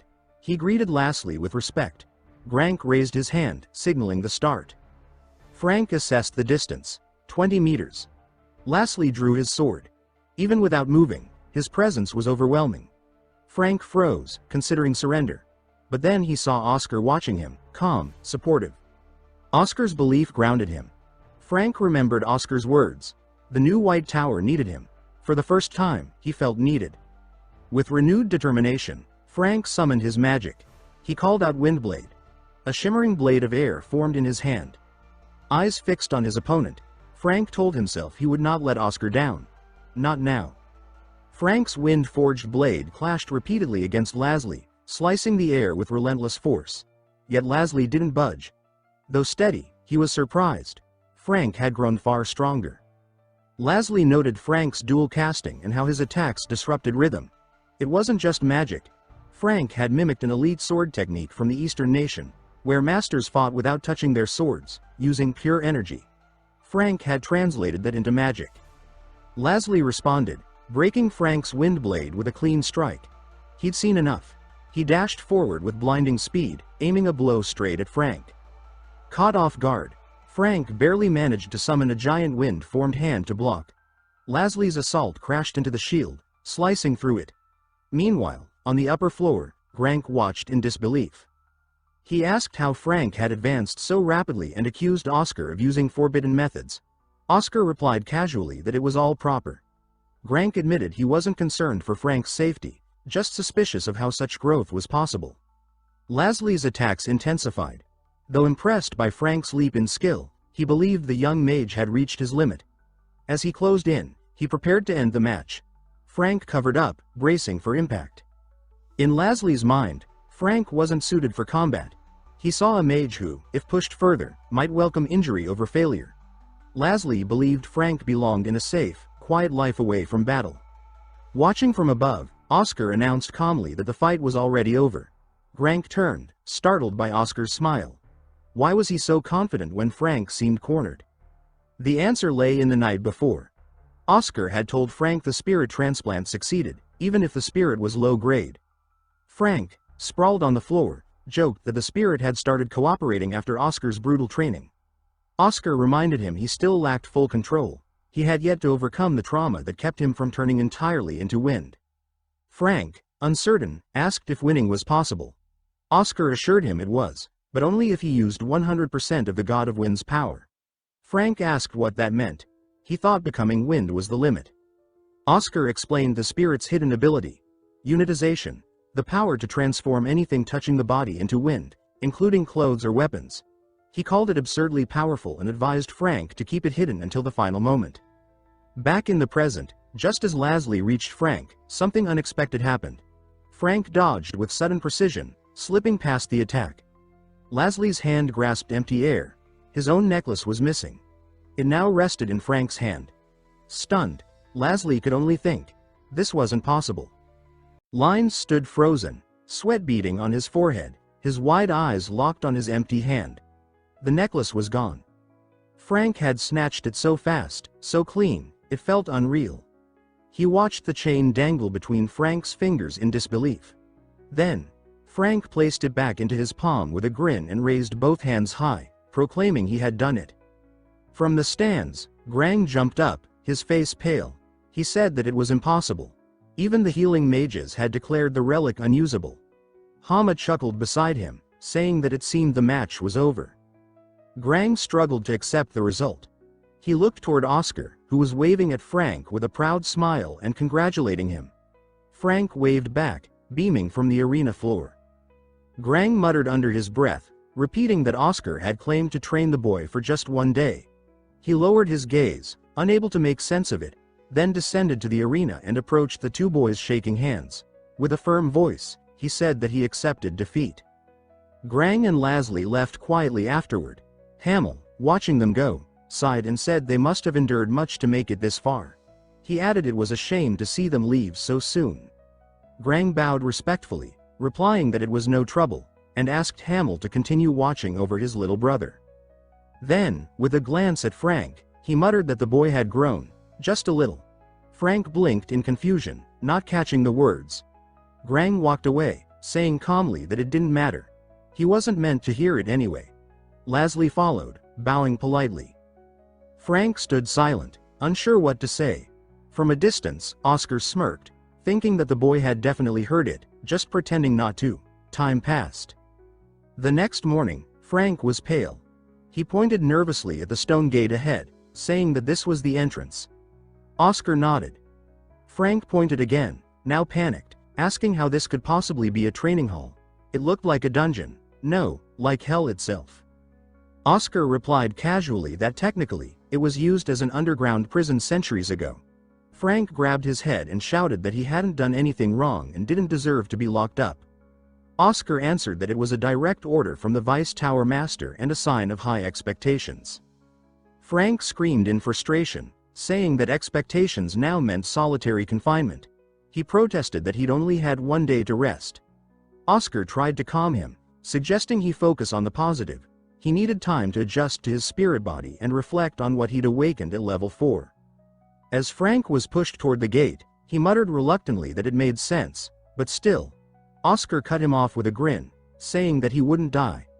Frank looked back from the dark entrance, asking if he was sure. Oscar raised a hand and gently shut the door with a final thud, replying to take care. Outside, Oscar exhaled and admitted silently that he had been the one to request it. His thoughts drifted to 2 nights ago. After the match, he had sat across from Hamel and proposed solitary training for Frank, 30 days. Hamel was surprised, pointing out that Frank had already won and questioning the need to go that far. Oscar insisted it was exactly what Frank needed. Hamel agreed with a gentle smile, saying they'd have to make it up to Frank later. Oscar thanked him. Hamel added that there was more good news. The Serious Merchant Guild had offered their distribution network, completely free of charge. Oscar was skeptical, asking if they were serious. Then he fell silent, understanding. The guild had already done the math. If the Tower of Light came back and Frank became its core mage, their profits would be astronomical. Their motives were obvious, but Oscar admitted he didn't mind. It was good news. Then Hamel brought up another matter. He asked Oscar if he'd be willing to give a lecture. Oscar hesitated, lifting his teacup slowly.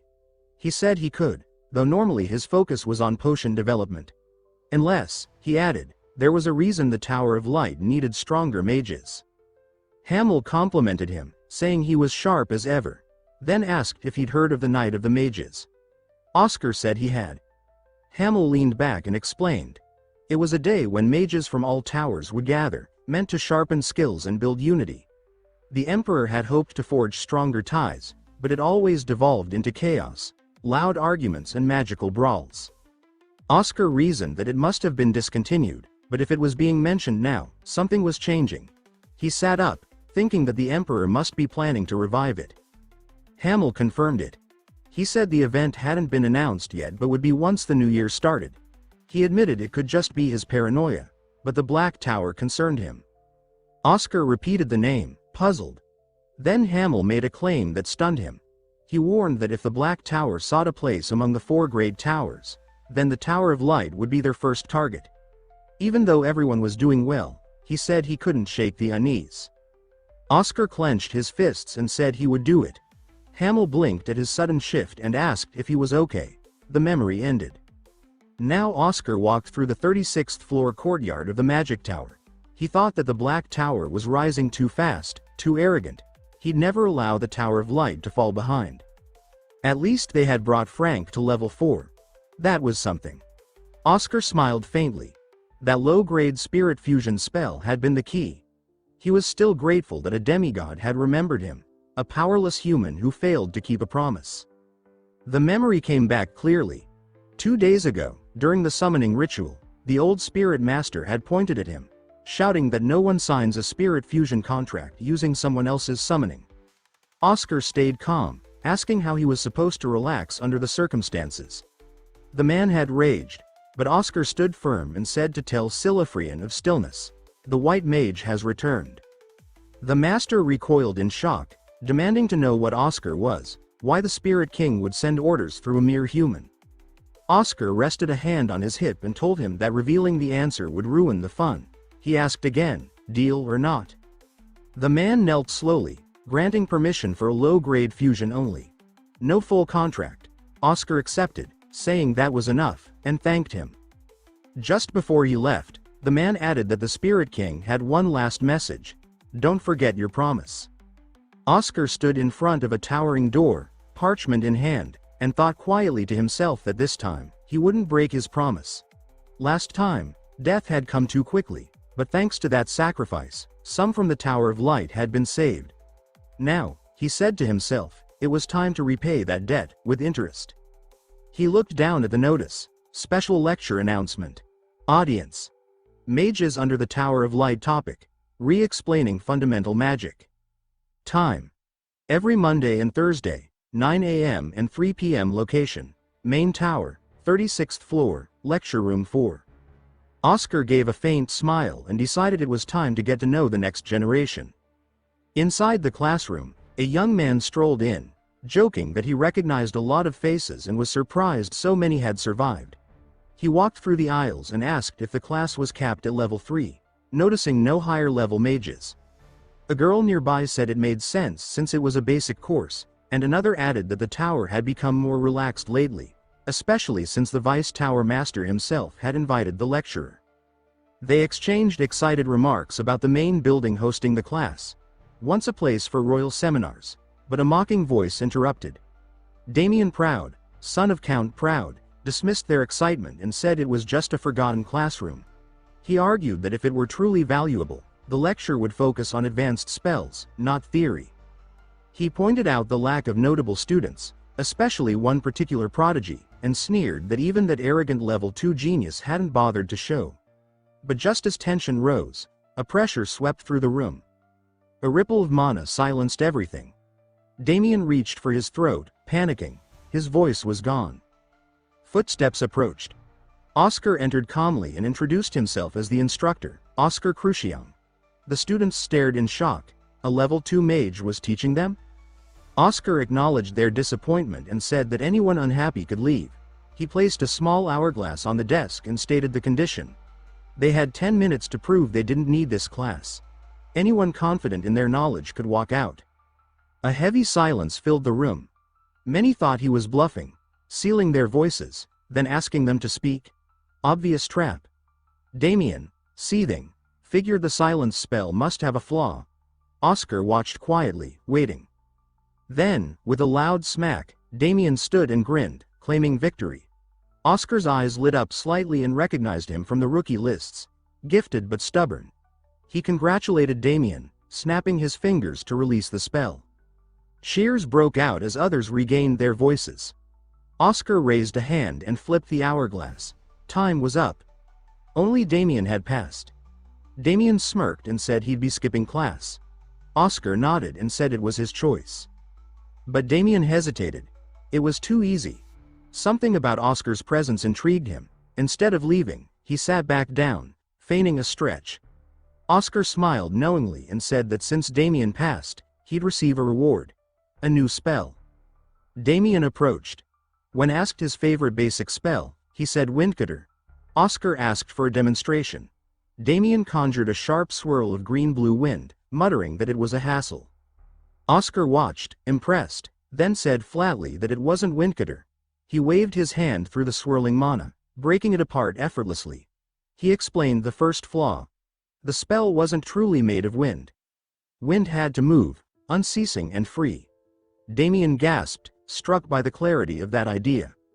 Oscar said that stagnant magic was like still water, prone to collapse.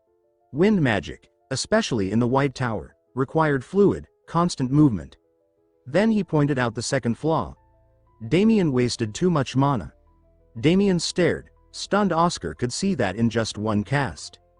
Oscar said that at a certain level, you see through a mage's habits. Then, softening, he revealed more.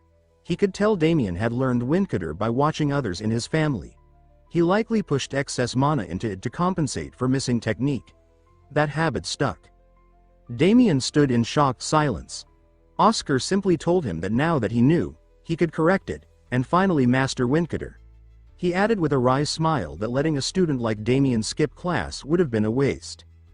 Damien scoffed and returned to his seat. He muttered that he never said he wasn't staying. Oscar's smile returned. 3 weeks later, the classroom buzzed with chatter. Rumors swirled. Oscar Crucian was now being called the best instructor. Even high-circle mages were attending his sessions. Students rushed in hours early to find seats. A girl commented that class wasn't even starting until 9. Her friend replied that if they waited, they wouldn't get in. The room fell silent. Heads turned. Were those 4th and 5th circle mages in the back? Was that Elder Maxim? Then the door opened. Oscar entered, greeted them warmly, and said that today's spell was important. The class braced for something big, only for him to say it was wind magic. Groans erupted. The simplest, most basic spell. Elder Maxim raised a hand, curious. He asked if Oscar truly planned to teach wind magic to this crowd. Oscar smiled and asked the elder to demonstrate. Maxim obliged. A roar of wind filled the room, powerful and overwhelming. Gasps followed. That wasn't just wind, it felt like a storm. When the gust settled, Maxim asked if it sufficed. Oscar nodded in thanks. Then he turned to a student, Amy Lavin.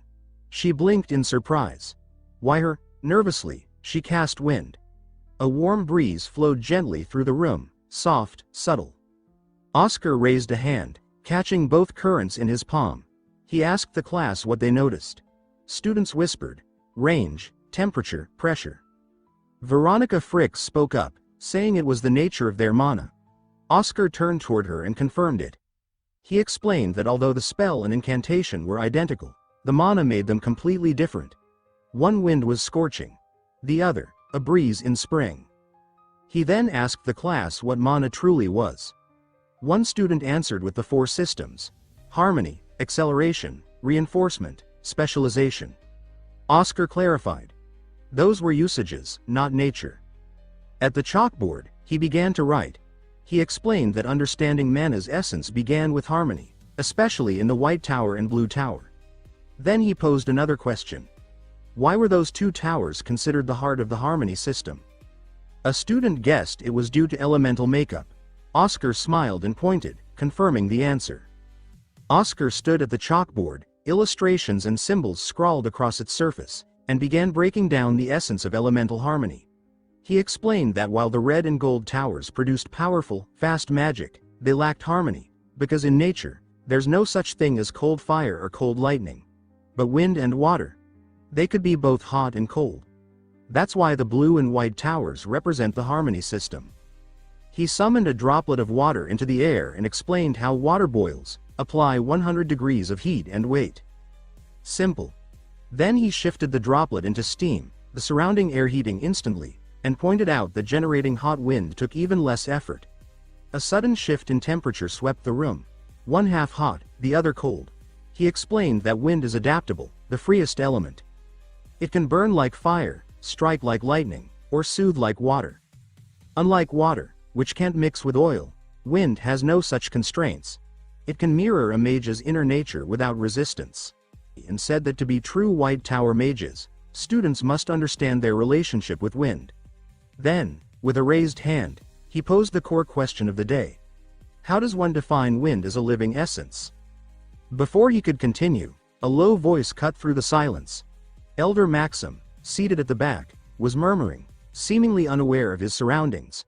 One of the assistants stepped forward to check on him, but Oscar yelled to stop, too late. Maxim's body glowed softly, his eyes unfocused, his mana spinning like a vortex. Oscar warned the class not to interfere. An awakening was happening. Maxim sat perfectly still, glowing softly, then finally opened his eyes and whispered that he'd never reached the 8th circle. But then he lunged forward and hugged Oscar tightly, laughing and thanking him. Not just as a teacher, but as someone who'd helped him see it. Oscar endured the awkward back slaps with a half smile, thinking that at least now no one under Maxim's rank would question his teaching again. As the elder celebrated, Oscar's gaze shifted to Veronica Fricks, standing off to the side with a puzzled look. He remembered her name, one of the problem students he'd marked down, but now, she was paying attention. The next day, Oscar strolled through the academy halls, thinking about Veronica's strange invitation to a training room. She'd mentioned, Fit Room A, and seemed almost disappointed when he hadn't heard of it. He remembered her looking at him like he'd admitted he didn't know how to read. He shrugged it off and found the room. Its design unlike any other, with a unique, almost ceremonial door. As he touched the surface, the door opened automatically. Inside, Oscar stepped onto plush red carpet and looked around, sensing something different. Then a synthetic voice welcomed him. It was Argo, an advanced magic tech training support system. Oscar muttered that the Golden Tower probably bled the budget dry building this thing. Argo offered to register him, but Oscar declined and continued as a guest. When prompted to select a difficulty, Oscar chose level 1. 3 orbs floated down. The task was simple. Destroy them. A snap of his fingers and all 3 orbs burst instantly. But Argo warned that wide area magic triggered special protocols. Oscar smirked, strict but useful. He raised the stakes and selected level 100. Red lights flashed. A siren blared. Argo warned that above level 80, orbs became smaller, faster, and actively hostile. Oscar cracked his neck and said that was fine. Then came the swarm. Hundreds, no, thousands, of orbs filled the space, moving at brutal speed. Oscar's objective: destroy 1,000 orbs while avoiding more than 10 hits. He responded instantly, firing pinpoint spells, conserving mana, shifting to razor-thin strikes for efficiency.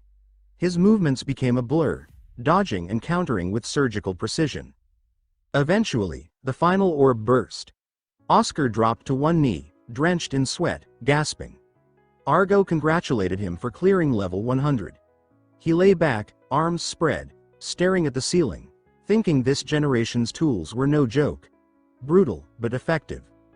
He stood, muttering about needing more food and more muscle. As he exited, Veronica Fricks was waiting, clearly surprised he'd shown up. She asked if he'd come because of what she'd said. He casually claimed he was just browsing and tossed in a quote about strength coming from the body. One she recognized wasn't his. She watched him walk away, suspicious. That guy, arrogant, noble-blooded, always acting superior, was suddenly different. She narrowed her eyes, muttering that she'd only been testing him. She entered the room and called for level 50 to warm up. She asked Argo to display the leaderboard. A new name sat at the top. Rank 1. EH, level 100, 957. Rank 2. Killian Rockwood, level 100, 1402. She frowned. Who the hell was EH? She asked the system directly if it was Oscar Crucian. Argo, bound by privacy protocols, repeated the same answer over and over. Veronica clenched her fists, furious. Meanwhile, Oscar limped down the hall, sore but satisfied. From around the corner, Elder Maxim appeared and greeted him. After brief pleasantries, Maxim mentioned troubling news. Merchants in the central market had stopped buying Tower of Light potions. Oscar was stunned. Maxim suspected the Blue Tower was behind it and said he simply wanted Oscar to be informed. Oscar's demeanor shifted, jaw tight. He vowed to deal with it, but first, cursed the long line at the coffee stand. Nearby, young mages joked about pay raises and delivery assignments. Oscar listened as they casually discussed their work, how they met recipients face to face and got signatures. That's when it clicked. This wasn't just logistics, it was connection. This delivery system, though small and tedious, earned civilian trust better than anything else. That was the real value.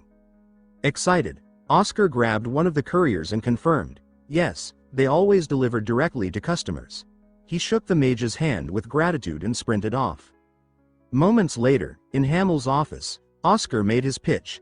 He proposed using the tower's Windriders, its delivery network, to sell potions directly to the public. Hamill blinked in disbelief, then questioned the plan. Oscar said it wasn't just about rerouting inventory. It was about making something new. He asked for paper and a pen. He was going to invent it himself. Oscar's hand moved rapidly across the page, sketching out a new idea. He said it didn't need to be a full invention, just a clever adaptation. He pointed to a mid-tier recovery potion already known in the White Tower and proposed a rework. 4 versions, tailored by age and gender. He laid out the plan: boost growth and bones for children, energy and immunity for men, muscle support for the young, and radiant skin for women. He added that the formulas should be made compatible, allowing consumers to combine them safely. He emphasized avoiding overlapping ingredients and dosages, then suggested renaming them. Magic potion was too intimidating. Hamill looked overwhelmed, but Oscar was already brainstorming names, trying to capture something more accessible, something that felt personal and natural. Days later, an old man named Graham sat in his garden, joints aching, lost in quiet reflection. He murmured that age was catching up. Then, a familiar voice greeted him from the gate. It was a delivery mage, grinning as he handed over a red-sealed letter. Graham's eyes lit up. The letter was from an old friend. The mage chuckled, saying Graham's generation, the century class, was too stubborn to die. Graham laughed but admitted he was feeling heavier every day. The mage, concerned, asked if he was hurt. Graham waved it off, just tired. The young man then offered a small blue vial and called it a new invention. Elixir, a miracle draft, from the Light Tower. Graham squinted at the label, asking what S0 meant. The mage explained. It meant, Senior Zero, ranked safest for the elderly, designed to boost stamina and immunity. Graham chuckled, dismissing it as just another tonic. But the mage insisted. He shared a story about Old Man Miller from Block 2, who drank it and was now planning to climb a mountain. Graham scoffed. Miller could barely walk last week. The mage leaned in and claimed it was made by Oscar Crucian, the genius behind the Cadena flu cure. That got Graham's attention. He asked the price. The mage said 1 bottle a week for just 30 tunes. Graham balked. He'd been scammed too many times. Still smiling, the mage sweetened the deal. Surin residents could get a discounted yearly plan with monthly payments, and the first bottle was free. That changed everything. Graham grabbed the vial, drank it immediately, and muttered that they should have led with that. The next day, he felt different, lighter, sharper. His body didn't ache, his mind was clear. He even rode his bike with ease. At the local square, he joined old friends at the chessboard. They teased him, assuming he'd been bedridden. He laughed and took a seat. Minutes later, he slammed down a checkmate. They stared, stunned. One asked if he was taking something. Graham casually admitted it. He'd tried a tonic from the light tower. They raised eyebrows, skeptical. He insisted it worked and began to explain. Meanwhile, back at the tower, Oscar was reading when someone burst in, waving a newspaper. Blue Tower had slashed prices by 50%. The assistant was panicked. Oscar smiled calmly, calling it cute. His assistant exploded, saying this was a direct attack. Oscar replied that the campaign would last 2 or 3 weeks at most. The assistant protested. They could lose their place in the market. Desperate, he suggested bundling the Cadena flu cure with the potions. Oscar immediately refused. That was what Blue Tower wanted. A reason to paint them as exploitative. Oscar reminded him that the public's trust was more valuable than short-term gains. They still had unused stock. Oscar proposed converting it into the Zero Series supplements. His assistant was stunned. Repurpose everything? Oscar nodded and detailed a new discount model for households buying multiple products. The assistant watched, impressed by Oscar's strategic thinking. Then Oscar added a final twist. He suggested hiring the Information Guild to spread a rumor, something about M0 having stamina-enhancing effects. The assistant was skeptical. Oscar grinned and promised the results would speak for themselves. 3 weeks later, at Blue Tower, Moira Main celebrated. Sales graphs were soaring. He boasted proudly to a visitor, until the department head slapped him. He was ordered to read the morning paper. Moira's grin disappeared. The light tower had flooded the market, not with pharmaceuticals, but supplements. That meant their sales didn't register in traditional data. Moira realized they'd been blindsided. The public now saw the light tower as benevolent. Their prices looked low, but only because the products hadn't existed before. The department head pointed to the graphs. Moira had celebrated a short-term win, but missed the long game. The light tower now had consumer trust and direct access to households, and they weren't going anywhere. Moira stood pale and speechless, realizing he might be working unpaid forever to recover the losses. Far from the chaos, deep in a mountain range, warriors fought a raging ogre near a village. As they scrambled to form a ceiling formation, a cold wind swept in. A cloaked figure descended, calm and powerful. She warned the beast to return peacefully, or be reduced to dust. Her spell exploded into a vortex of slicing wind. Windborne sorcery. Dragon Tempest. The ogre was shredded in midair. When the winds died down, a warrior asked if she was from the light tower. She confirmed it and asked for a name, Zhang Chun. He bowed and handed her a folded paper from the Empire's press. She took it, then froze. She feared the worst. 2 months gone. What if the tower had collapsed while she was away? Her hands trembled. But the headlines told a different story.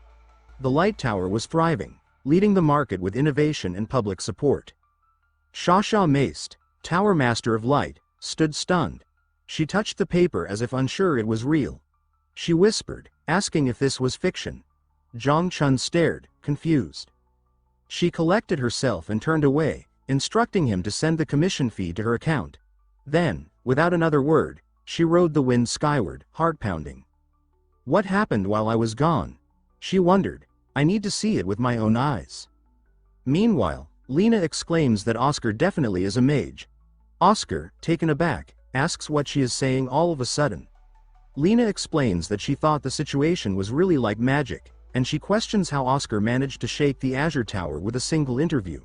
She adds that thanks to him, the sales of the recovery potion have boomed, and the reaction has been overwhelming. There are countless cities other than Surin asking for the potions to be distributed there. Oscar remarks that the eternal discount strategy worked well. Lena agrees, noting that since it worked, she contacted the military to see if they'd bite, but they are ambivalent for now. Oscar explains that the military has always had a good deal with the Azure Tower, so there's no need for them to switch now. He then asks if there won't be any issues with potions for a while, and if Lena doesn't have to report to him anymore. He questions why she keeps reporting to him in the first place. Lena responds inwardly that it's because he's the potions manufacturing department head. She then asks about the performance reports. Oscar says once a month is fine. Lena accuses him of leaving all the work to her while he goes to play around. Oscar defends himself, saying he's not playing. Now that he's filled the storage room, he needs to take care of internal stability, like restoring lost magic reference books. He admits they won't take much to make, but he reflects on how much of a genius little Oscar was. He thinks that suddenly announcing high-level theory would be strange, and he acknowledges that he used the unlucky Yen's title too much. He wants to present the research using someone else's name, someone knowledgeable in magic theory with enough fame, status, and age.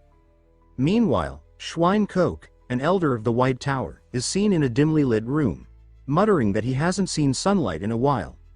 Another mage greets him, noting that it's been 3 months and asking about his research. Schwein Koch admits it's not going well. Schwein Koch, identified as a theory mage, laments that the magic isn't manifesting. He says he needs to present it at this year's Water Night Festival no matter what, but he still can't find the right mana resonance value. He wonders if he should have stayed in the room longer, but acknowledges that the research is difficult. Another mage points out that Schwein Koch has been researching this for 7 years now. Schwein Koch agrees, saying that as long as he can find the resonance value, he can succeed. The other mage suggests using an assistant, like Oscar Crushen, for example. Schwein Koch dismisses the idea, saying it's not research a level 1 mage would understand in the first place. The other mage defends Oscar, saying he's level 2 now and that he worked so hard. Schwein Koch recalls that she used to hate Oscar, accusing him of showing no results and just sucking money out of the tower. But now, she admits that was before. She says Schwein has been busy researching and doesn't know the recent news in the White Tower. He asks if Kosh hasn't noticed that the atmosphere in the White Tower has changed a bit. Everyone's complexions look better. Schwein jokes if they won a lottery or something. Blondie says they can consider it a lottery. It's thanks to Oscar Crushen's potential finally being used. He laments that the other mage should have seen it while it happened, calling it a shame. Schwein asks if what he is saying is that Oscar is good at alchemy. She exclaims that Oscar isn't just good at making potions. There must be a ghost of a businessman possessing him because he's good at that too. He adds that Oscar is also so good at lecturing that no one would think he's a level 2 mage. It wouldn't be an exaggeration to say that Oscar is on the level of a high-ranking mage when it comes to theory. Schwein tells them to calm down and agrees to meet Oscar since they keeps recommending him, but warns not to expect much. Schwein Koch clarifies that he's not looking down on Oscar, it's just structurally difficult. He explains that even looking at the same thing from the first floor and the rooftop is different when it comes to information gained. In other words, even if Oscar is a genius, a level 2 mage's view has a limit. He adds that what he's researching right now is on restoring the innate magic of the genius of all geniuses. Later, Schwein Koch conducts a sudden test for Oscar. He introduces himself as Schwein Koch, one of the elders of the White Tower, who majors in theoretical magic and is recovering lost magic. He explains that he's been working on some research but doesn't think he'll be able to complete it alone in the allotted time. It's already taken 7 years so far. He says he feels sorry for asking Oscar to take a test when he's the one asking for a favor. Oscar reassures him that it makes no sense not to look at someone's abilities when searching for a researcher. Schwein praises Oscar's incredible attitude and gives him 50 minutes to complete the test. Oscar accepts, saying he'll do his best. He thinks to himself that with Elder Schwein around, no one will care about a Level 2's research contributions. He finds the test easy, reasoning that a Level 5 or 6 theory mage would solve it easily. Based on the questions, he deduces that Schwein is looking for a researcher to help him catch basic errors. Schwein-Koch observes Oscar, surprised that a Level 2 mage is solving the test so quickly. He mutters that Oscar is already on the last page, which he finds impossible unless Oscar can think similarly to and knows the concepts of a high-ranking mage. He wonders if maybe Oscar is upset that he can't solve the problems and is half-assing them, saying Oscar must be surprised. Those questions are on another dimension of difficulty compared to the others. Oscar thinks that these are the magic he created and is surprised that some materials of his magic still exists. Soon he hands the test sheets to Schwein. He praises Oscar's work, but then his tone turns disappointed. He notes that Oscar wrote the answer to the last question without even solving it properly, which frustrates him. He admits he wanted to see how Oscar would approach the questions if they researched together, but to not even try because the question was difficult. His expectations had been raised because Maxim recommended Oscar, but now he feels let down. He reviews the answers and confirms in shock that they are all correct so far. He remarks that this is something one would need to be at least an academy professor to do, yet a mere level 2 mage accomplished it.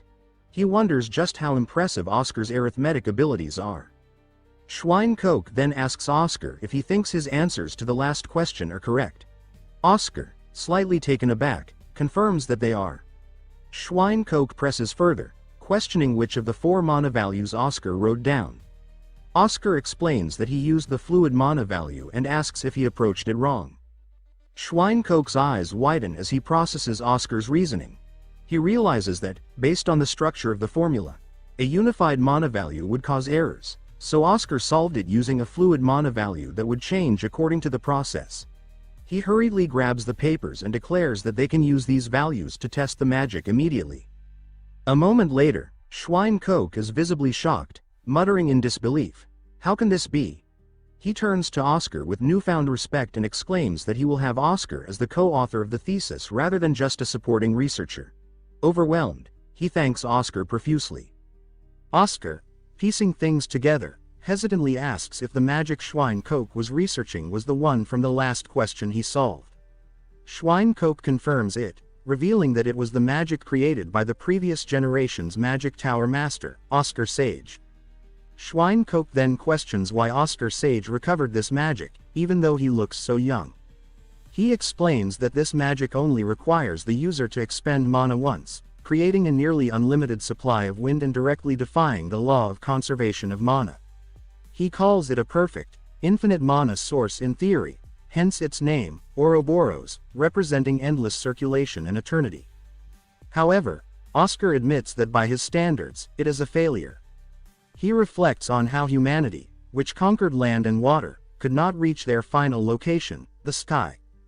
He reveals that the aim of the Blue Sky Project was to develop an aircraft during the war against demons, with Ouroboros meant to act as its power source. While the magic theory was near perfect, it still did not produce enough energy to power an aircraft. He points out that there are many other magics one could use instead if it wasn't for something as energy-intensive as an aircraft, questioning why Schwein-Koch spent 7 whole years on it. Schwein's thoughts drift to Shasha, and he considers telling her quickly. He thinks that the foundation stone of the delivery business has been prepared and wonders how happy she will be. But then Oscar interrupts, shocked, asking if the reason the Tower Master created the delivery service was for this magic. Oscar, realizing the implications, thinks to himself, Shasha, no matter how much you missed your master, how could you make him recover this without even deciding?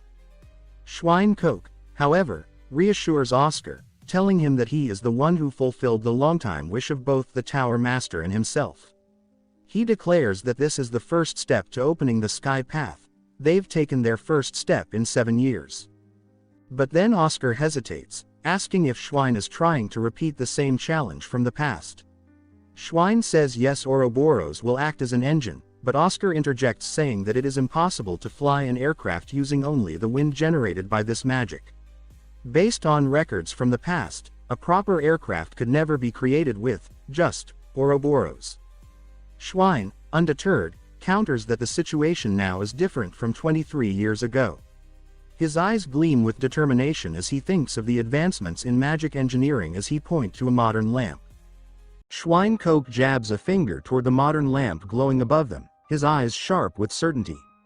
He begins explaining that when Oscar Sage created his innate magic, Ouroboros, as part of the Blue Sky Project, the Golden Tower, then their allies, gained a critical advantage, the blueprint for magic engineering. With that, Schwein says, the Golden Tower surged ahead after the war. Oscar regrets not making the discovery himself, lamenting that if the White Tower had beaten them to it, they'd be swimming in wealth by now. Schwein outlines his theory next. By amplifying Ouroboros' output through magic engineering, they could generate enough power to make an airship fly. He states his plan to use a battery as the amplification medium. Oscar listens, intrigued but cautious. Schwein goes on to say there's a particular battery that recharges from Ouroboros' wind, and with it, they could build a strong heart that endlessly regenerates mana, essentially, infinite power. Then Oscar stiffens and asks if the Golden Tower knows about this research. Schwein answers that they don't, they've dismissed airships as absurd and are investing in something else.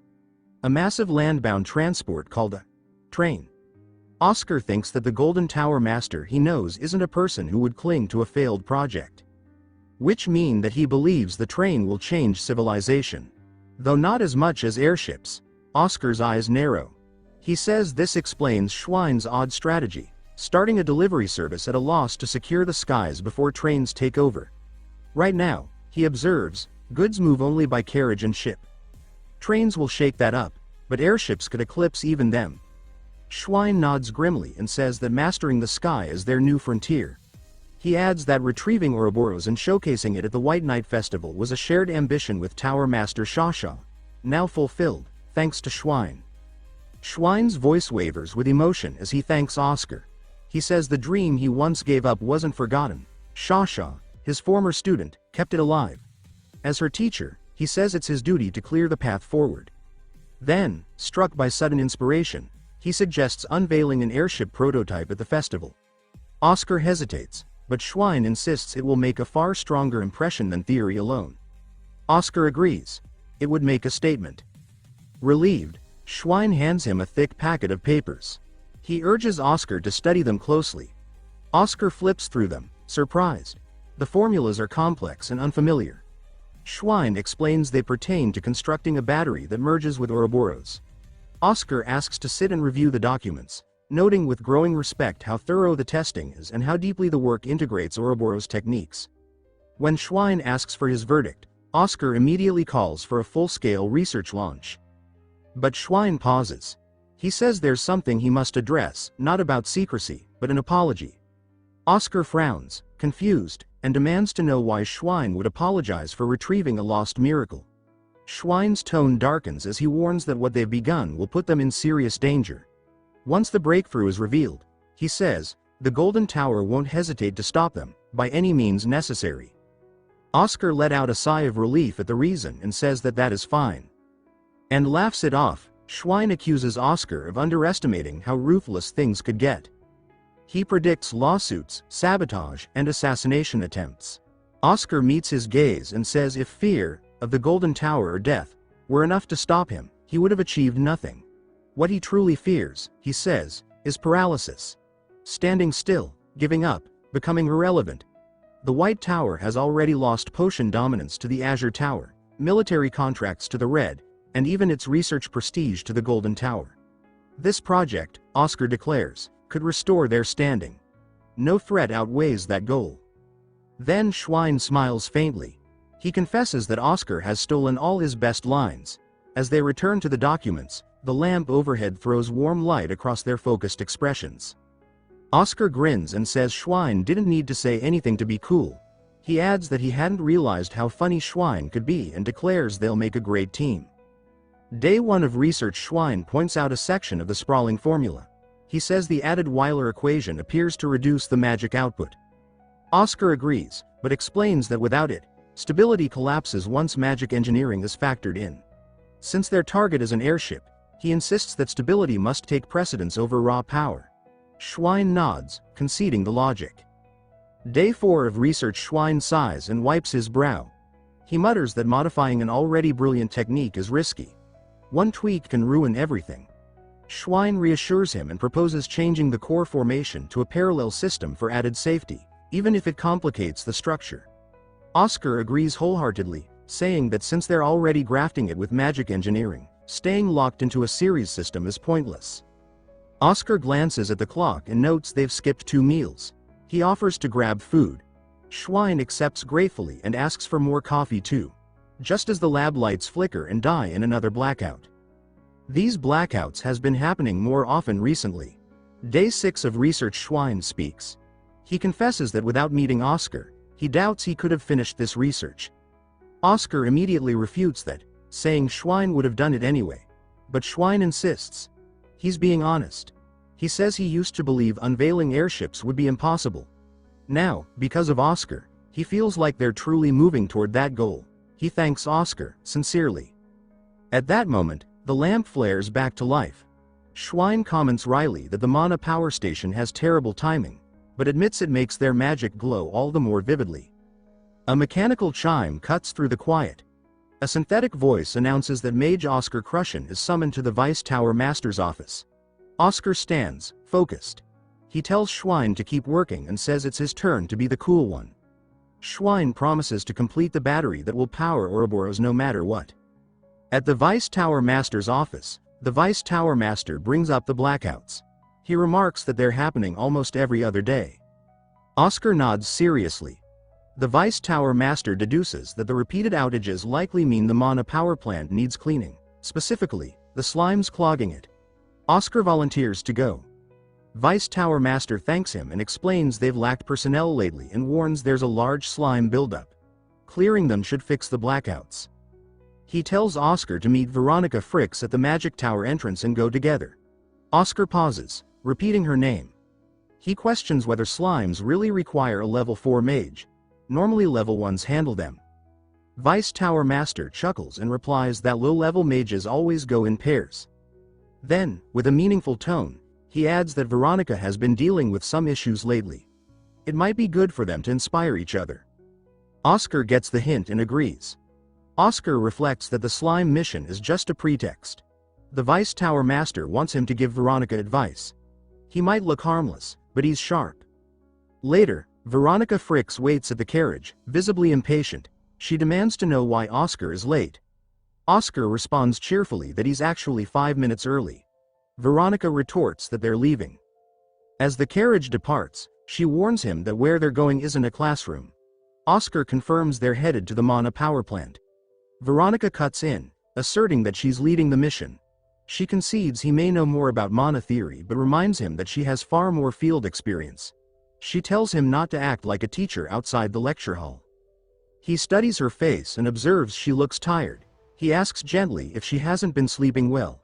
Veronica snaps at him to be quiet. She needs rest.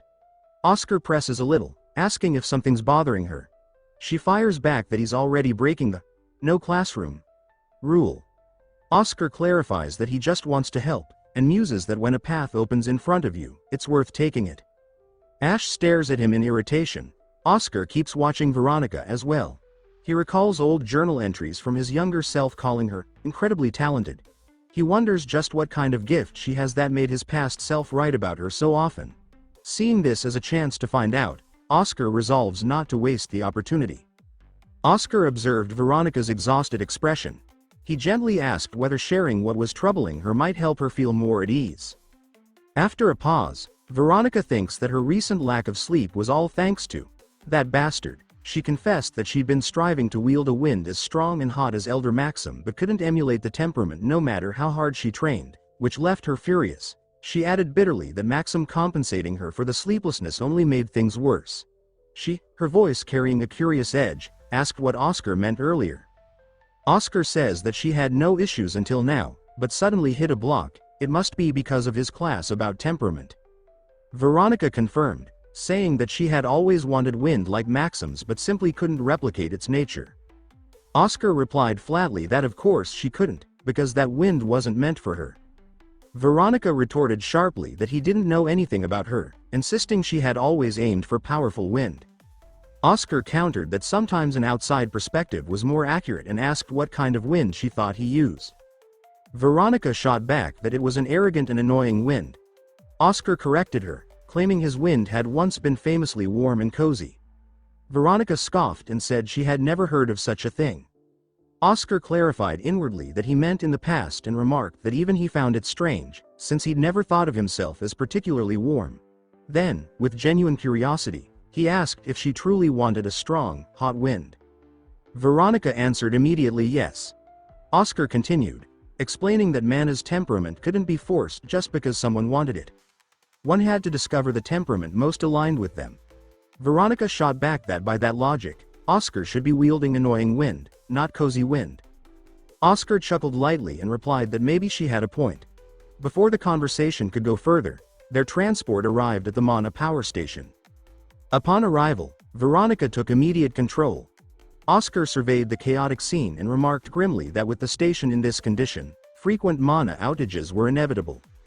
Without hesitation, Veronica cast a high-speed wind press spell, obliterating a swath of slimes in one sweep. Oscar stood by, visibly impressed. He realized at that moment why small Oscar had written so highly of her in his journals. Her acceleration-based magic combined with her rapid-fire chanting was extraordinary. She was executing spells in an instant that a level 5 mage would need 7 seconds to cast. He considered her a strong candidate to become a spell shooter like Majiro. Mages whose high-speed chanting could even block high-tier casters. Her talent, he thought, was immense. Veronica, noticing his lack of action, snapped and demanded whether she was the only one doing any work, and if he'd just come to stand around. She pointed toward the entrance and warned him to pay attention, noting that the slimes were all clustered there. Oscar asked why they would gather at the entrance of all places. Finding it strange, Oscar explained that it wasn't just a cluster. They were actively fleeing toward the exit, as if something deeper inside the station had scared them off. Veronica dismissed the idea and asked if he seriously thought slimes had intelligence.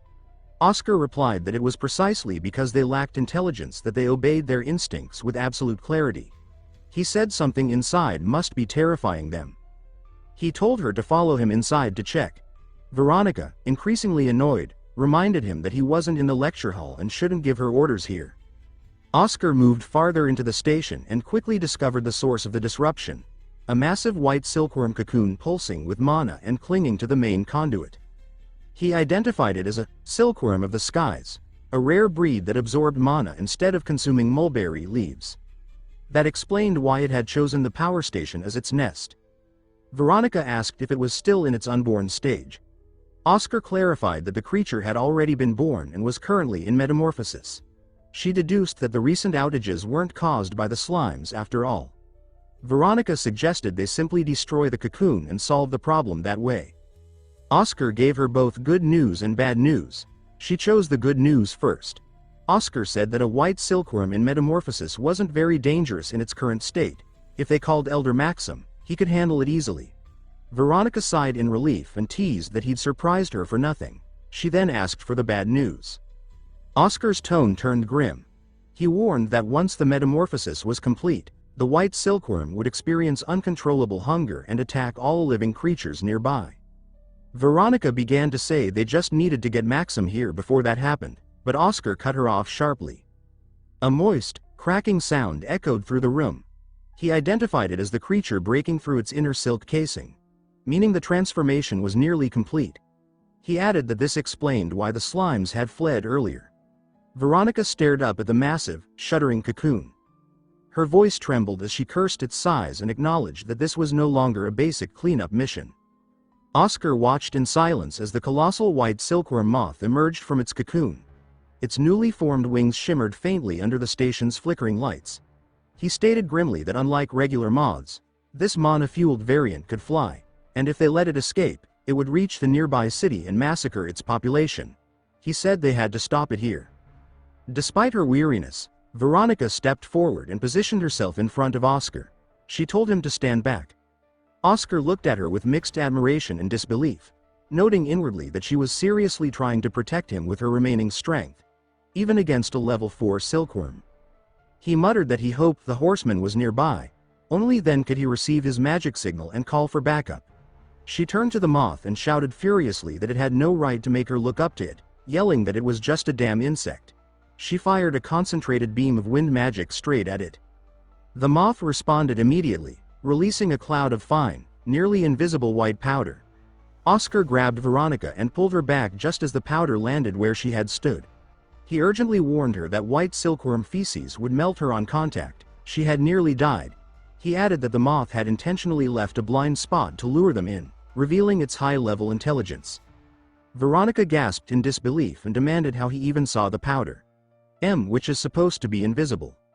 Oscar explained that he'd been focusing his vision on mana flow, which allowed him to see every particle suspended in the air. Veronica stared at him and exclaimed that his explanation sounded completely insane. Before she could finish her sentence, Oscar cut her off and told her to raise a windshield immediately, promising to explain everything later. Veronica followed his instruction, but the shield flickered weakly as another blast hit it. He panted, reporting that just one block had already drained 70% of his mana. He couldn't survive another. The only upside, he added, was that the moth's energy ray required a 5-minute recharge. Oscar declared that they had to end the battle before that countdown finished, but as he turned to her, he saw her injured leg. He realized a fragment of the moth's last attack must have slipped through his barrier.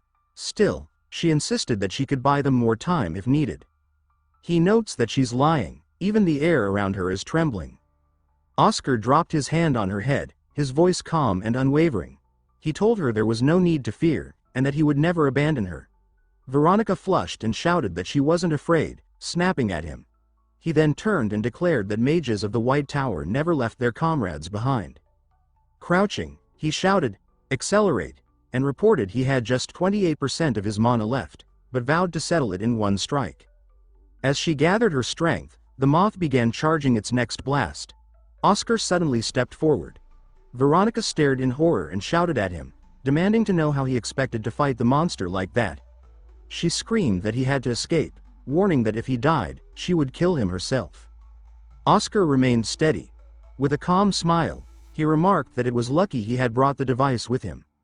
The gun in his hands began to glow brighter, unstable energy pulsing through its frame. Veronica could only watch, wide-eyed, as Oscar faced the monstrous moth alone, the device humming with volatile power as Oscar pulled the trigger.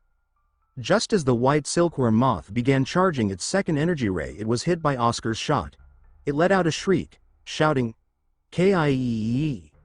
He cried out that he'd only managed one blast before dislocating his shoulder, adding bitterly that he hadn't even been able to aim for the moth's head. Then he gasped, alarmed that the creature's energy ray was recharged far faster than it should have. It launched the ray at the ceiling. The moth suddenly shifted direction, slicing through the station's ceiling with rapid bursts of silk. Oscar realized aloud that the creature had intended to escape from the beginning. He cursed under his breath, admitting he had no mana left to give chase. Oscar pointed out grimly that the silk threads were already carving its exit route. Without warning, he jumped and grabbed one of its silk threads before the moth escaped. Veronica shouted at him, asking why he grabbed that. As the moth dragged him around the sky, Oscar thinks that he was getting nauseous as the creature flung them wildly through the air like spinning weights. It screamed as it opened its grotesque mouth and launched itself at Oscar. He grumbled that it sure has a bad temper. With his gun pointed at it, Oscar asks with a smug smile if he knows why people have two hands. He let go of the silk thread and shot his gun with his other hand at point-blank range. With a satisfied smile, he declared his win, shooting a hole through the monster. He calls out to Veronica and says that he's nearly drained of mana and tells her to save him. Veronica gasped. Focusing her last reserves, she shouted two incantations, Air Cushion and Gust Hand. The spells softened his fall as he crashed into cushion. Veronica crawled over with urgency, asking desperately if Oscar was still alive. Seeing his closed eyes, she started panicking. She shockingly begged him to open his eyes, to which he did, instantly causing Veronica to hit him in anger for scarring her. From within the dust and ruin, Elder Maxim's voice boomed, calling out to them both and asking if they were safe. Oscar replied weakly, saying both his arms were dislocated. Veronica exclaimed in horror at the state of his limbs. Oscar groaned and stated that Veronica was now hitting him. Veronica countered that she wasn't aware. The next day, Veronica tossed a newspaper onto Oscar's hospital bed. She commented dryly that the press was more efficient than she'd expected. There was already a front-page story declaring them heroes. She asked how it felt to be a public sensation. The headline read, "White Tower Mages Succeed at Hunting the White Silkworm." Oscar gave a slight shrug. He admitted that while he once enjoyed fame, he didn't care for it anymore. Veronica remarked that they might even receive private donations as a result. Oscar gave a faint smile and said he was the kind of person who just preferred taking care of his own people. Veronica sighed and said he was less ambitious than she had imagined, teasing that he could afford to want more than just that. Oscar didn't respond, his eyes instead fixed on the sunlight streaming through the window. Just then Frank suddenly burst through the door. He announced with energy that he had returned from seclusion and had rushed over as soon as he heard the news. Oscar wrinkled his nose and remarked that Frank smelled bad. Frank brushed it off and Oscar focused on Frank's expression. He exclaimed that Frank's gaze had deepened, saying that he now finally looked like a proper level 4 mage. Frank demanded to know what had happened and why Veronica was there, calling her Becky. Veronica snapped back at Frank, telling him not to act so familiar. Frank responded with an innocent expression, claiming they were close. Veronica shot back that they weren't close in the slightest and accused him of spreading that lie around the academy. Frank replied that she never told him otherwise. Veronica called him a bastard in frustration before exhaling in defeat and muttering, "Whatever. What's the point?" She turned to Oscar and asked if he's a AAA confused. Oscar asked what's that. She asked if he really did know, which he confirmed. She told him to forget it then. Elder Maxim entered the hospital room just then, greeting all three of them warmly. He announced that the Vice Tower Master was requesting to see both Frank and Veronica, Frank for matters related to his training, and Veronica for her distinguished service during the recent mission. He encouraged the two of them to go together peacefully, to which they agreed. Maxim turned to Oscar and asked how his body and arms were recovering. When Oscar gave a satisfactory answer, Maxim produced a softly glowing orb, the white silkworm's core, and handed it to Oscar. He added that Oscar had also been granted full rights to the valuable silk threads harvested from the creature. Oscar looked at the core in surprise and questioned receiving both rewards, noting that the core of a spiritual creature like the white silkworm would easily be worth hundreds of thousands of bells. Maxim confirmed that both he and Fidelina had unanimously agreed, and the Vice Tower Master said that Oscar deserved them. Oscar then asked what reward had been designated for Veronica. Maxim replied that Veronica had claimed she hadn't done anything during the battle and had insisted Oscar take the full reward. Oscar smiled faintly, saying that she was a good person, and declared that he would humbly accept. Maxim immediately jumped in to ask whether Oscar would sell the core or consume it. Oscar declared that he would eat it right away. He explained that although it had just completed its metamorphosis and wouldn't contain much raw mana, the core of a white silkworm was still excellent for recovery. Maxim eagerly offered to keep watch while he did. He watched with fascination as Oscar began preparing the core for consumption. Before swallowing it and sitting in a lotus position, Maxim remarked that aside from the use of illegal elixirs, this had to be Oscar's first time handling a true elixir-grade material. He observed how naturally Oscar managed the volatile mana and commented aloud that geniuses really were good at everything they did. Oscar finally finished refining the energy. Elder Maxim asked if he's awake now. Oscar thanked him sincerely for staying up so late to watch over him. Maxim offered his congratulations for finally advancing to level 3. Oscar reported that his shoulders had healed completely and that his strength had clearly increased. Maxim bid him a good night and told him to get some well-deserved rest before departing. Oscar lay back, staring quietly at the window, and murmured that he didn't feel tired at all. He grabbed his gun and wondered if he should make some magic to lessen the recoil's impact. Meanwhile, at the ruins of the mana power plant, a white tower mage stood on guard, tense and alert as a lone figure approached through the scattered debris. The guard stepped forward and challenged the newcomer, stating that unauthorized personnel were not allowed in the area. He explained that the site was still under investigation due to lingering threats left behind by the silkworm. The man introduced himself as Nebula Grime, an investigator from the Royal Special Investigative Headquarters. The guard's eyes went wide open. He stammered, clearly rattled, and asked what would bring someone from such an elite agency to this place. Nebula Grime responded flatly that he had received direct orders to investigate the incident. He added that it was highly unusual for a silkworm to hatch so close to the heart of the city. Fixing him with a sharp and unreadable expression, he asked if they were prepared to cooperate. Nebula Grime stood still amid the wreckage of the mana power plant, his sharp gaze scanning the lingering energy with precision. He repeated his request for the guards of the White Tower to cooperate. The guard nervously replied that they would comply, acknowledging his authority as a representative of the royal family. Nebula gave a curt nod and stated that he would now begin reading the residual mana traces left behind. His eyes took on a faint glow as he activated his analysis. He immediately identified two distinct mana patterns, one corresponding to level 2 and the other to level 4. He confirmed that two mages from the White Tower had battled the silkworm. The guard affirmed this, adding that the mages had initially arrived just to clean up slimes and instead stumbled upon the creature. Nebula muttered that it was fortunate, as he located the epicenter of the battle, the exact site where the silkworm underwent its metamorphosis. He narrated his observations with clinical detachment. He remarked on the intense mana concentration where the silkworm had nested and pointed out that the level 4 mage had been the first to launch an attack, doing so at incredible speed. However, he noted subtle inconsistencies, nervousness in her spell patterns, and how quickly she had been restrained and injured after the initial engagement. Then his attention shifted toward the second presence. He admitted that he couldn't fully visualize the level 2 mage's form but could still track the movements. He expressed his astonishment that someone could move so cleanly, leaving barely any mana disturbance.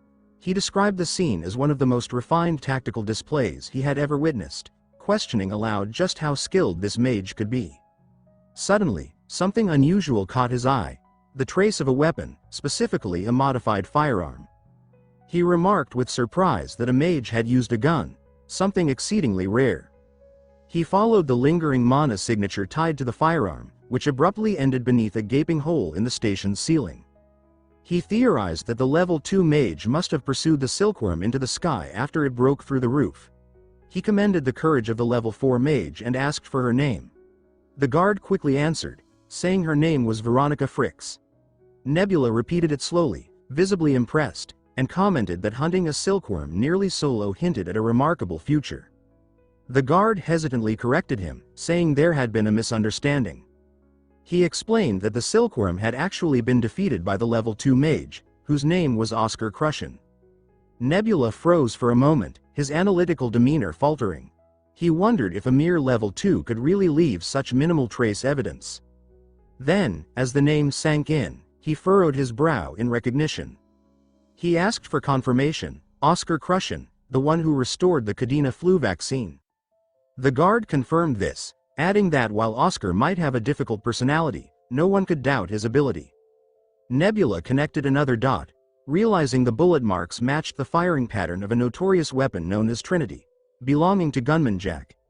He voiced disbelief that a level 2 mage could even wield such a violent firearm, suggesting that Oscar must have considerable physical power to handle its recoil through mana alone. Intrigued now more than ever, Nebula turned to the guards and stated his intent to learn more. He asked earnestly what kind of person Oscar Crushin really was. Meanwhile, in the White Tower library, Oscar stood between crumbling bookshelves, his fingertips brushing across the cracked, dusty spines. His voice trembled with frustration as he demanded to know why the library had fallen into such a state. He said that the current condition was disgraceful for the White Tower's once prized archive. He reminisced aloud about the glory days of the library, calling it a vault of priceless knowledge. But that, he said bitterly, was all in the past. He gestured at the neglected shelves and described it as being no better than a schoolhouse collection. He mused somberly that even the most beautiful flowers didn't last beyond 10 days, then remarked with pain that centuries of legacy had vanished as though in a single afternoon. His thoughts turned toward an important, abandoned project. He mentioned that there had once been a plan to preserve the library's entire content by creating copies. He recalled assigning that duty to Edna Saul Laplace. Concern tightened his expression as he questioned her whereabouts, reminding himself that she had promised to fulfill her vow even if he died. He reflected aloud that there was no way she would vanish for 2 decades without a serious reason. A vivid memory surfaced. Edna's younger self, bursting with energy as she organized scrolls late into the night, saying she'd finish before sleep. Oscar spoke softly, saying that was exactly the kind of person she had been. The memory ignited his determination. He clenched his fist and stated that the time had come to recover the advanced magic needed to break the limits of mages and stabilize their core systems. The ruined library stood as a grim symbol of what had been lost, and what still had to be restored. Oscar now stood before the librarian under the library's flickering light. With recent emergencies resolved and the potions department unlikely to summon him again soon, he inquired whether any dragon research materials had been updated over the past 20 years. The librarian responded eagerly and guided him toward a specific section. He said that despite recent financial hardships, the tower never cut funding when it came to acquiring new knowledge. Oscar scanned the selection with a skeptical eye, thin books with bright, cartoonish covers. He wondered why everything looked like it was made for children. The librarian picked up one and enthusiastically recommended it, explaining that it depicted Oscar Sage's legendary solo fight against dragons following the High Priest's defeat. Oscar sighed and asked if there weren't any serious records beyond picture books. The librarian admitted that the Capital Library would be needed for deeper research. He wistfully added that the White Tower's shelves had once overflowed with advanced material. The librarian mentioned hearing of a dragon who stood with humans until the bitter end, Edna Saul Laplace, Oscar Sage's comrade. She added that she had left to pursue her kin, who had abandoned the cause after the war. Oscar countered inwardly, saying Edna would never walk away from her duty, especially since she had been the most disillusioned by her species' betrayal. He sighed and muttered that he would have to find a different way to locate her. Elsewhere, Vice Tower Master Hamel sat in his office with Fidelina and Maxim. Her expression wavered with emotion as she announced that all overdue activity fees for external missions had finally been cleared. Maxim admitted they had come close to selling off personal possessions not long ago and swore to himself that he would never allow such desperation to return. Hamel asked after the tower's young apprentices. Maxim replied that, while many still received outside offers, they had chosen to remain loyal to the White Tower. Hamel said that he wanted deeply to reward that loyalty, but without recovering advanced magic, their foundation remained weak. He scolded himself for not studying harder in his youth. Fidelina gently consoled him, reminding him that no single person could master all advanced spells. Maxim added that only the Tower Master held the right to view all of them, and when Shasha inherited the role, just 6 remained. Far fewer than the 64 known to have existed 20 years ago. Hamel sighed and asked if Captain Chester had shown any sign of returning. Maxim reported that Chester was still carrying out his last mission, and had no return date. Hamel said he would set aside the magic recovery issue for now. Fidelina redirected his attention to a more urgent threat. A killer known as the Mage Hunter had surfaced in the northern region. She proposed implementing a curfew, no excursions past 10 p.m. Maxim suddenly interrupted in surprise and reported that Oscar had left for Baron at dawn. Fidelina's composure shattered on the spot. She demanded that Oscar be recalled immediately. Maxim explained that Oscar had already passed Surin and was likely too far to catch. Hamel ordered their Baron branch to locate him as soon as he arrived. He stressed that no matter how gifted Oscar was, he remained a level 3 mage who still needed safeguarding. Oscar, meanwhile, stepped down from a carriage into the thriving streets of Baron. He glanced at the extravagant casinos that lined roads which had once been wasteland 30 years ago.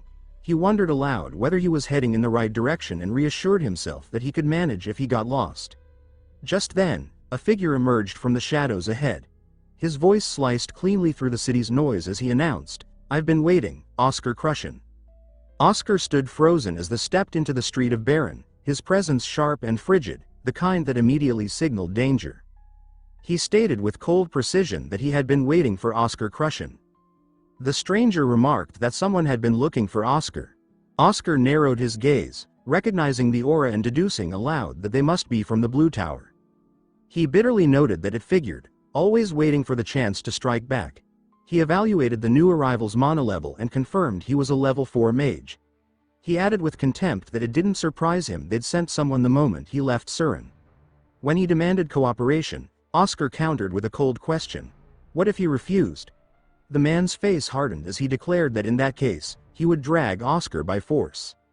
Oscar sighed, his voice colored with resigned irritation, saying it seemed he had no choice. As the man lunged forward, Oscar's hands blurred with sudden movement. A layered mana shield sprang into existence around him, constructed with shock absorption and enhanced durability. The man's foot lashed out in a sharp, clean kick that carried no magical signature. The impact shattered the barrier as if it were made of brittle glass. Oscar stumbled back, his expression stunned as he exclaimed that a purely physical strike had just destroyed a shield calibrated to withstand high-tier magic.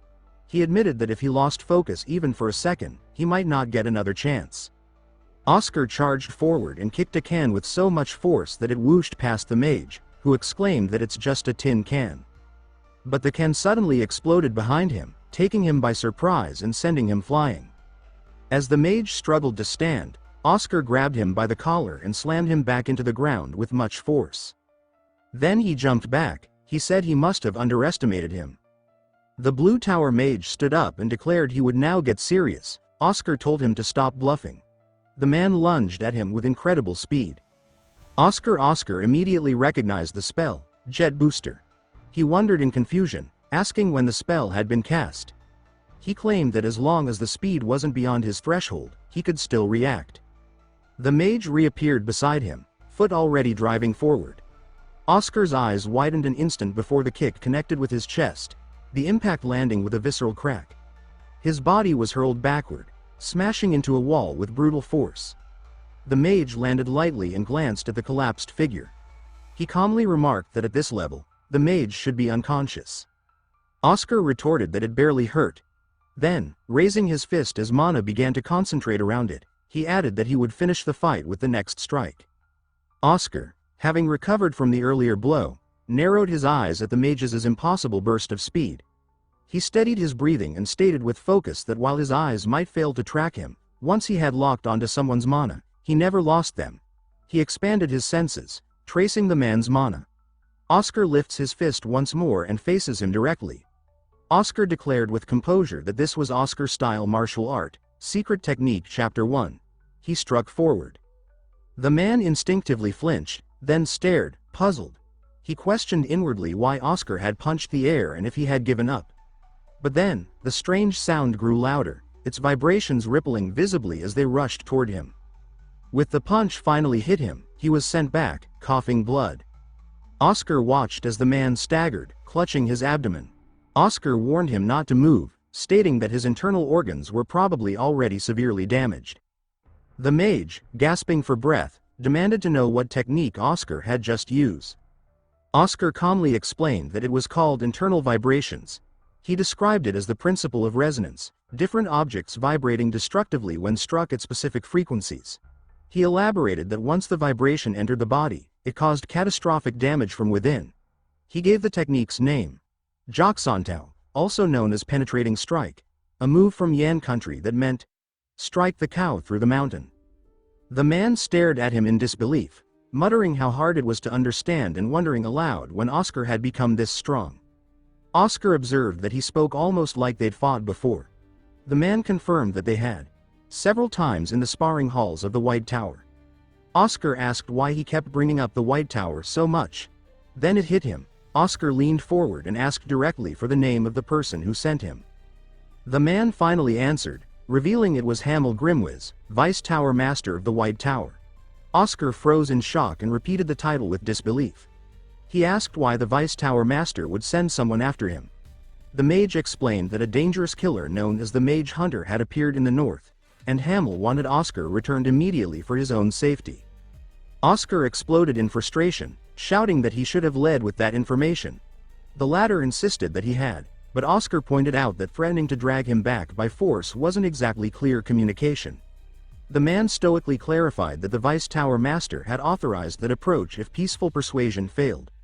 Oscar groaned in exasperation and demanded to know who talked like that, accusing him of having zero communication skills, basic human-level communication. Then Oscar paused, a strange look crossing his face. He muttered that something felt weirdly familiar, this frustrating tone, this style of conversation. It all reminded him of something. He stared hard at him and asked for his name. The other man straightened slightly and introduced himself as Killian Lockwood, a proud warrior of the forest. Oscar blinked rapidly, stunned. He asked if Killian happened to know anyone named Raiden Lockwood. Killian replied with clear pride that Raiden was his father. Oscar froze, horrified. Killian whispered that Raiden had been a companion of Oscar Sage himself. Raiden Lockwood was an 8th-level White Tower mage from the Forest Tribe, a martial arts master known as the White Lion. He had been one of Oscar Sage's closest allies. Oscar remembered how Raiden had first come to the White Tower, and how terrible his communication skills had been, exactly like Killian's. Oscar buried his face in his hands and moaned that he had just finished beating up the son of his best friend. Killian groaned in pain, still clutching his abdomen. He stated plainly that they had a problem. Oscar sighed and agreed that it was definitely a big one. Killian managed a strained smile and asked why Oscar looked so troubled when he was the one with internal injuries. Oscar asked if he was in pain. Killian replied that yes, it hurt, but that was no issue for a warrior of the forest. Then he turned serious. He said that the real problem was the job he had accepted. In his current state, he wouldn't be able to complete it. Oscar offered a reluctant apology. Killian waved it off and said he didn't mention it for an apology. He meant that Oscar would have to complete the request in his place. Oscar reminded him that the request was to take Oscar back to Surin. Killian countered that canceling now would incur a massive fee, and would financially ruin him. Oscar sighed and said he couldn't let him become a credit delinquent. He asked what the job was. Killian answered with a single phrase. The voice of heaven. The job he took was to guard her. The Grand Baron Hotel. Oscar now stood outside the door of a lavish suite, wearing Killian's oversized suit jacket awkwardly draped over his regular clothes. He announced himself, saying he was from the White Tower and that his name was Killian Lockwood. A composed woman opened the door and introduced herself as Evelyn, manager to Ms. Marin. She gave Oscar a once-over and commented that he seemed different from what the rumors had led her to expect. Oscar adjusted his jacket uncomfortably and offered that it was probably because he was wearing a suit. From inside the room, a clear and melodious voice called out, asking if room service had arrived. Evelyn stepped aside and announced that the person who had taken the request had finally arrived. Oscar's gaze shifted to the woman now standing before him, Marin, the globally renowned idol known as the Voice of Heaven. Her eyes sparkled with amusement and curiosity as she studied him. She greeted him warmly and introduced herself as Marin Maria. In a well-lit room, the famous singer Marin Maria introduces herself with effortless grace. Oscar, assuming the identity of Killian Lockwood, responds that he is a level 4 mage from the White Tower. Marin's manager, Evelyn, offers him a welcome tea and asks what he'd prefer. Oscar politely declines, saying he's fine. He hears Evelyn direct the same question toward Marin and she casually requests a glass of water. Marin starts by expressing her appreciation that he accepted the commission despite receiving almost no details. She remarks that with a success rate above 80%, she expected him to be more selective. Oscar, maintaining his cover, responds that he's not the type to fuss over which jobs he takes. Meanwhile, he takes a quiet moment to observe Marin. He remembers what he'd learned about her. She's renowned as the Voice of Heaven, sometimes called the Singing Saintess. In just 3 years, she had captivated the entire country with her rare, calming voice. He thinks to himself that the nickname sounded overblown at first, but hearing her speak, it kind of fits. Marin looks at him and asks whether he's a responsible person. Oscar answers that yes, he is, probably. Inwardly, he reassures himself that the real Killian, Raiden's son, would fit that description. Warriors from the forest were known to be intensely loyal, so odds were good. Marin relaxes, smiling. She says that's a relief. She's always thought responsible people are the coolest. Oscar watches her with confusion as he hears himself say something vague in return. The comment strikes him as completely out of left field. As drinks are served, Evelyn steers the conversation back to business. She tells Marin to drink her water, then shifts into a more serious tone. She states the real reason for the commission. Marin is in danger of being assassinated. Oscar repeats the words aloud, more out of instinct than disbelief. Evelyn elaborates. Threatening letters had been arriving, demanding that Marin cancel her concert at Baron Dome. After they were ignored, more letters came with specific death threats. They're convinced a professional assassin has been hired. Oscar asks whether they know who's behind it. Evelyn replies that they do. The culprit is Era Sweet, a rival singer who debuted 2 years before Marin. She says the last threat even included a photo of Era. Oscar furrows his brow. If the person behind it is that well known, why not take it to the press? Evelyn sighs deeply. If only it were that simple. She asks whether he remembers the case of Baron's mayor, who died mysteriously in his home months ago. Oscar confirms that he read about it in the papers. Evelyn connects the dots. Era Sweet is the only daughter of a powerful man who's being positioned as the next mayor of Baron. Oscar processes this quickly. She explains that the media's silence is likely bought, and requesting protection from the city itself is completely off the table. Oscar nods slowly. It makes sense. A family with that kind of influence in a major city wouldn't leave much room for justice. This is bigger than what one person can handle. Then he turns to Marin and asks what Era would even gain from stopping her concert. Wouldn't that risk making Era look worse? She's already established. Marin answers that it's because the concert is being held at Baron Dome. Oscar still doesn't quite get the significance. He asks if performing there is really that impressive. Evelyn cuts in, sounding borderline offended. She explains that Baron Dome hosts audiences of over 100,000 people. Performers who grace that stage earn the right to sing for the Emperor during the New Year celebration. It's the most prestigious stage any singer from Baron can hope to reach. For Marin, this concert is life-changing. Oscar understands. He asks how many others are involved in protection. He needs the full picture to assess the risk. Evelyn lowers her gaze. It's just him. She explains that she reached out to mercenary offices, but no one else would accept the commission. Oscar thinks through the numbers. With that kind of threat, any assassin sent would likely be level 4 or higher. He doesn't know how many attackers there'll be. Protecting both the client and a crowd that large alone is nearly impossible. He turns to Evelyn and asks what the cancellation fee would be. Evelyn looks puzzled. He repeats the question. He says they should just cancel everything. Even for him, this is asking too much.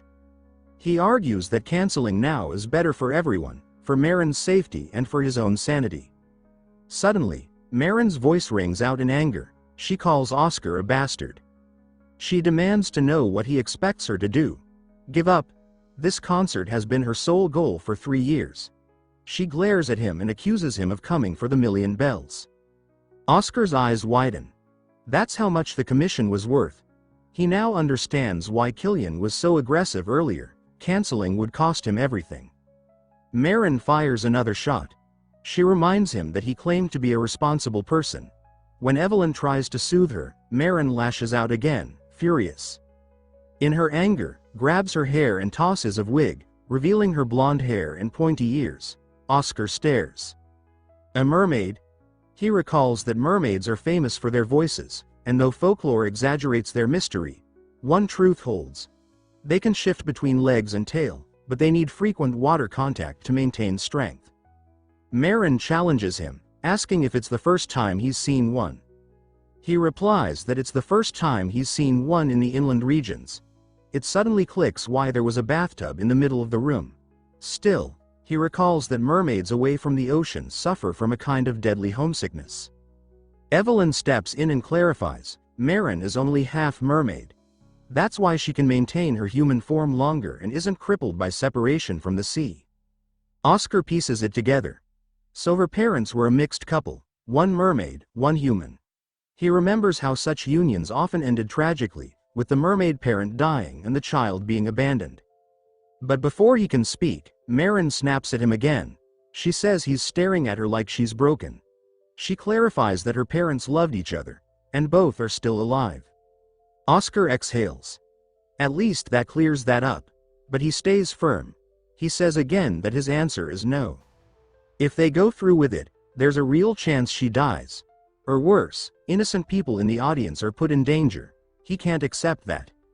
Marin answers calmly. The audience is protected by an artifact. Even if she dies, she won't back out. She's ready to take the risk. Oscar watches her. Something about her certainty stops him.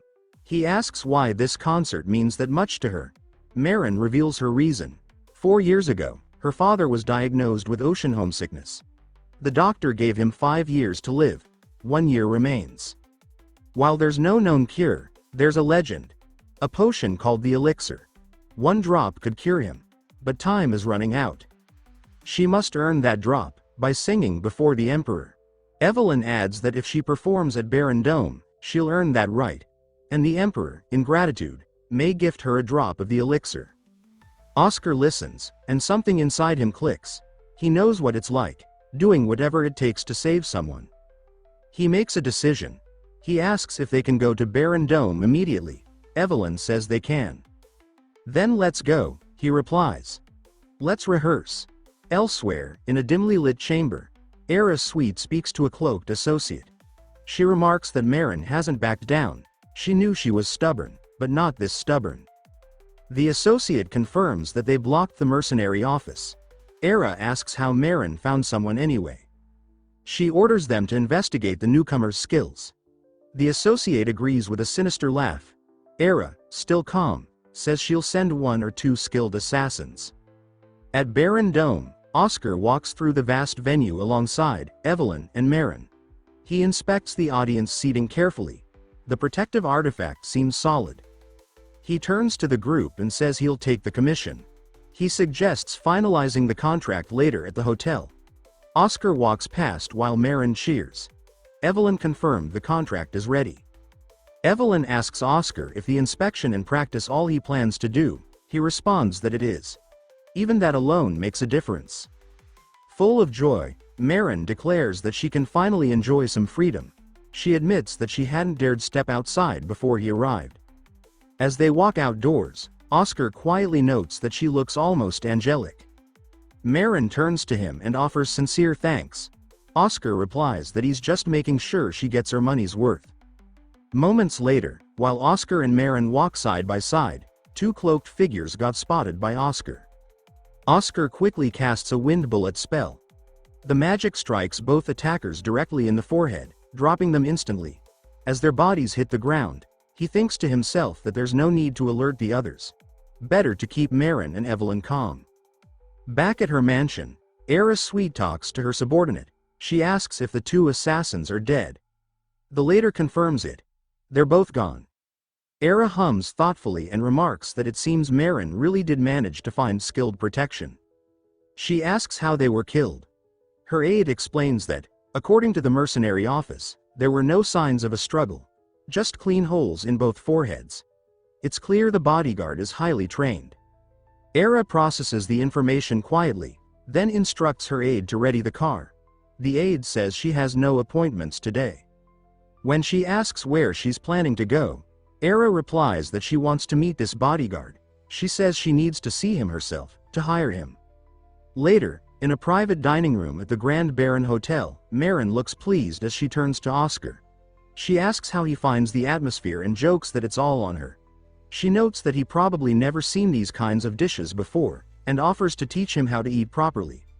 Oscar observes her with silent judgment, noting that her whole demeanor shifts when no one else is around.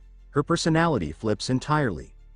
He advises her to be more careful with her words in public, adding that even this room had been bugged. Maren is visibly shocked. He assures her that he disabled the surveillance devices as soon as they entered, and warns her to stay cautious anytime he's not with her. Maren looks unsettled, clearly shaken by how close she came to having her words recorded. Evelyn, watching, reflects that Maren has definitely been too relaxed lately, more so than usual, even compared to when it's just the 2 of them. Maren quickly denies it, brushing it off. To shift the focus, she points to the food and asks if they like it. She explains that the dish is called dumplings, from the Yin dynasty. Oscar replies that it's nice to have after such a long time. Maren is surprised. She remarks that he's eaten it before. She thought all White Tower mages were too poor to get it, to which he gave her a deadpan look. A knock comes at the door. Evelyn calls for them to enter. A woman walks in with the manager and greets them with a smile, telling them to eat a lot since she already paid for them. Oscar glances up, noting that this person must be the manager. Maren asks aloud if this wasn't supposed to be a private room. The manager responds, saying that Era Sweet mentioned being close with them and requested to stop by for a visit. Era enters a moment later. The manager bows politely and leaves the room, wishing them a pleasant time. Oscar thinks to himself that even if they're both clients of the hotel, Era clearly plays in an entirely different league. Marin immediately stands up. She says she's lost her appetite and wants to leave. Era smirks and tells her that if she's going to leave, she should leave her bodyguard behind. Marin snaps back, asking why she should. She accuses Era of wanting to talk him into quitting. Era doesn't deny it. She actually commends Marin for guessing correctly. She turns to Oscar, still posing as Killian, and tells him to cancel his contract with Marin. She offers to pay the cancellation fee and 10 times whatever he was promised. Then she asks what he thinks of that. Marin explodes, declaring that her bodyguard isn't the type to fall for such nonsense. But Oscar responds with a calm, "Nice." The room goes quiet. Marin asks what he means. Oscar clarifies that his employment fee is 1 million bells. He asks if 10 million bells is acceptable. Era, visibly pleased, responds that she likes how straightforward he is. Oscar continues, pretending to reconsider. He says that if his contract fee is $1 million and his full hire is worth 10 million, then logically his cancellation cost should be 100 million. He asks if she can cover that. Era's expression darkens. She accuses him of joking. Oscar responds coolly that no, he is joking. With himself. Era snaps, cursing him. Then she asks for his name. He replies that he's Killian Rockwood. She scoffs, mocking him for giving out his name in this kind of business. She warns him to look forward to the future, because she plans to make it very interesting. Oscar replies that he's always liked a bit of chaos anyway. After Era leaves, she curses Killian, her face completely red. Her aide asks if she's alright, to which she snaps.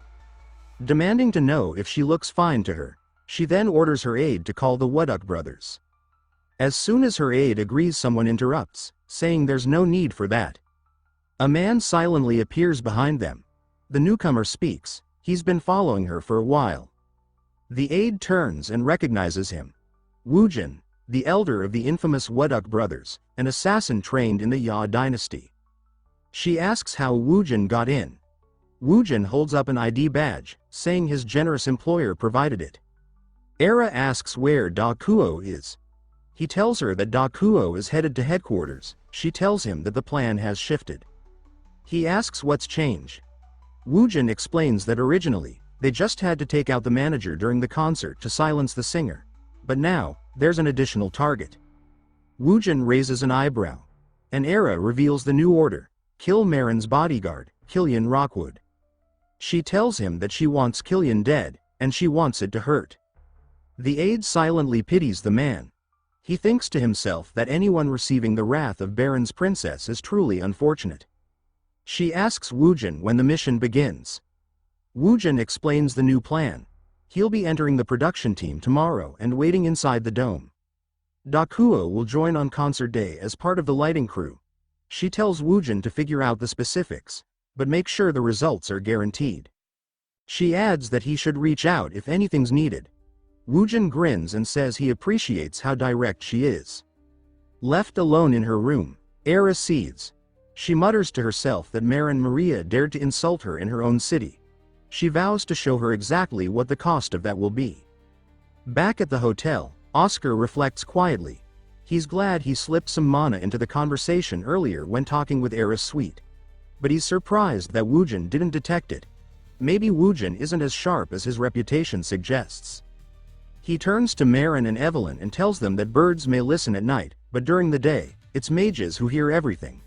He suggests they head back to their rooms and get some rest.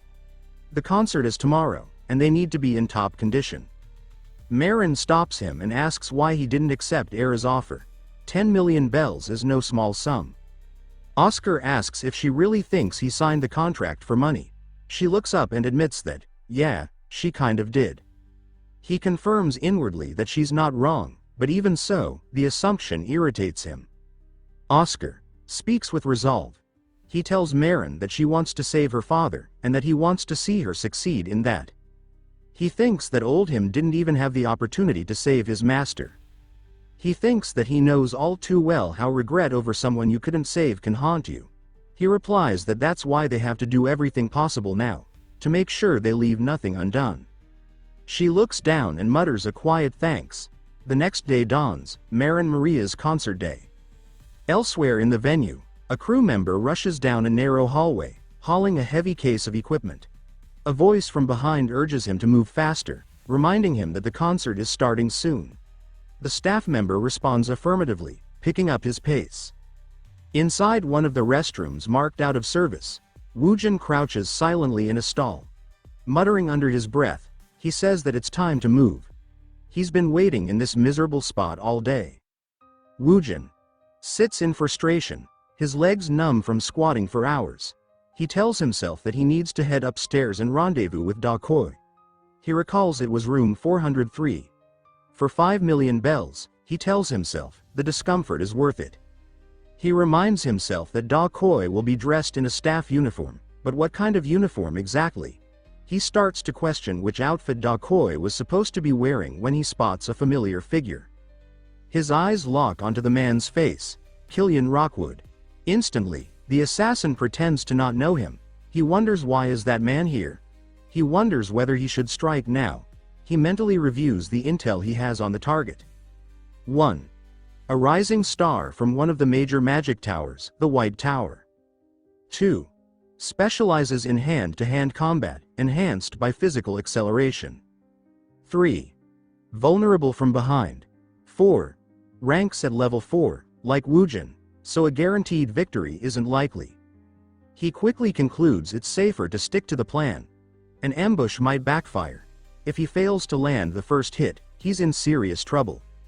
Then, as his mind races, he notices something odd. Oscar, still posing as Killian, has turned and is now looking directly at him. Oscar observes the calluses on the man's fingertips and remarks that someone with hardened fingertips but a soft palm likely spends their time wielding weapons. Then he asks plainly if the man's profession is assassination. The would-be attacker is stunned. Has he been made? He debates whether to strike or flee and regroup with Da Koi. Oscar states with certainty that he's identified him as an assassin and flicks a small object toward him. The assassin panics. He can't dodge in time. The object bursts against the wall, revealing not soap, but compressed mana. He acknowledges the good use of defensive magic and immediately retaliates by launching a flurry of poisoned needles. Even a graze would be fatal, he thinks confidently. It's too late now. He believes the fight is over. He's not skilled in close-quarters combat, so this surprise attack should be enough. But to be safe, he decides to move in for the final blow.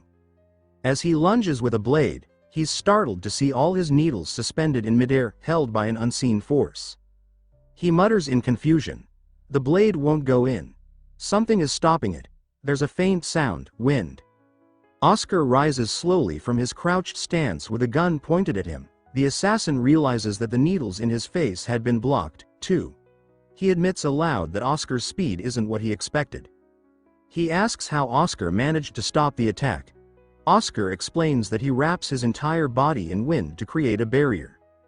The assassin refuses to believe it. That kind of technique shouldn't be possible. Oscar calmly pulls the trigger, finishing him. The scene transitions to the main stage, where the concert is moments from beginning. The audience murmurs with anticipation. As Marin steps onto the stage, the crowd erupts into deafening cheers. Backstage, Da Koi, the lead assassin from the Yin dynasty, waits impatiently. He wonders what's taking his brother so long and begins to worry. Then, hearing footsteps approach, he assumes his brother has finally arrived. He walks to the door, annoyed, thinking his sibling must have gotten the room number wrong again. He opens it, ready to scold him, only to find someone else entirely. Oscar stands in the doorway, meeting Da Koi's eyes. So that's where he was hiding, Oscar thinks to himself. Da Koi's face hardens in disbelief. He asks if Oscar had dared to mimic his brother's footsteps. Oscar steps forward and replies that when dealing with an assassin, matching them step for step is the minimum effort. Da Koi demands to know how his brother was killed.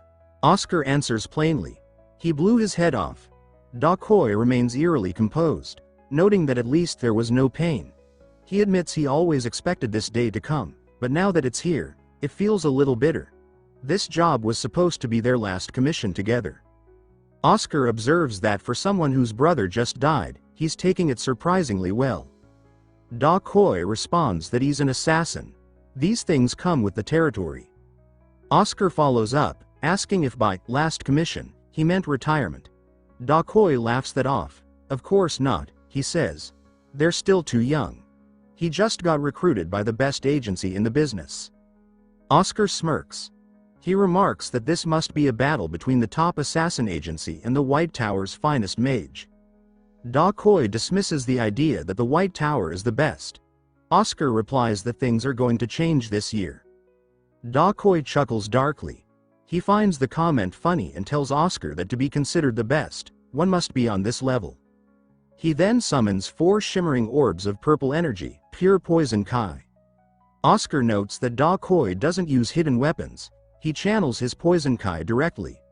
Da Koi confirms that those who can't use poison kai resort to hidden weapons.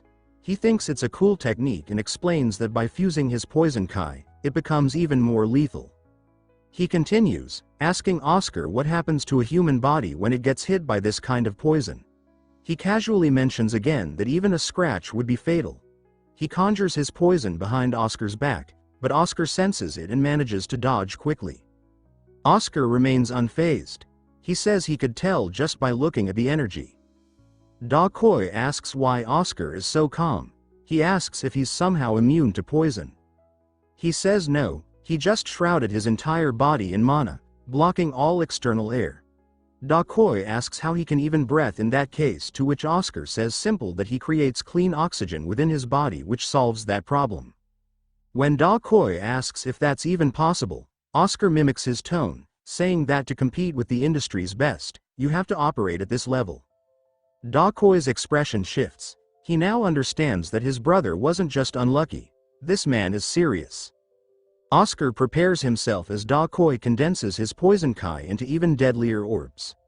Da Koi shouts as he hurls them, confident in the strike.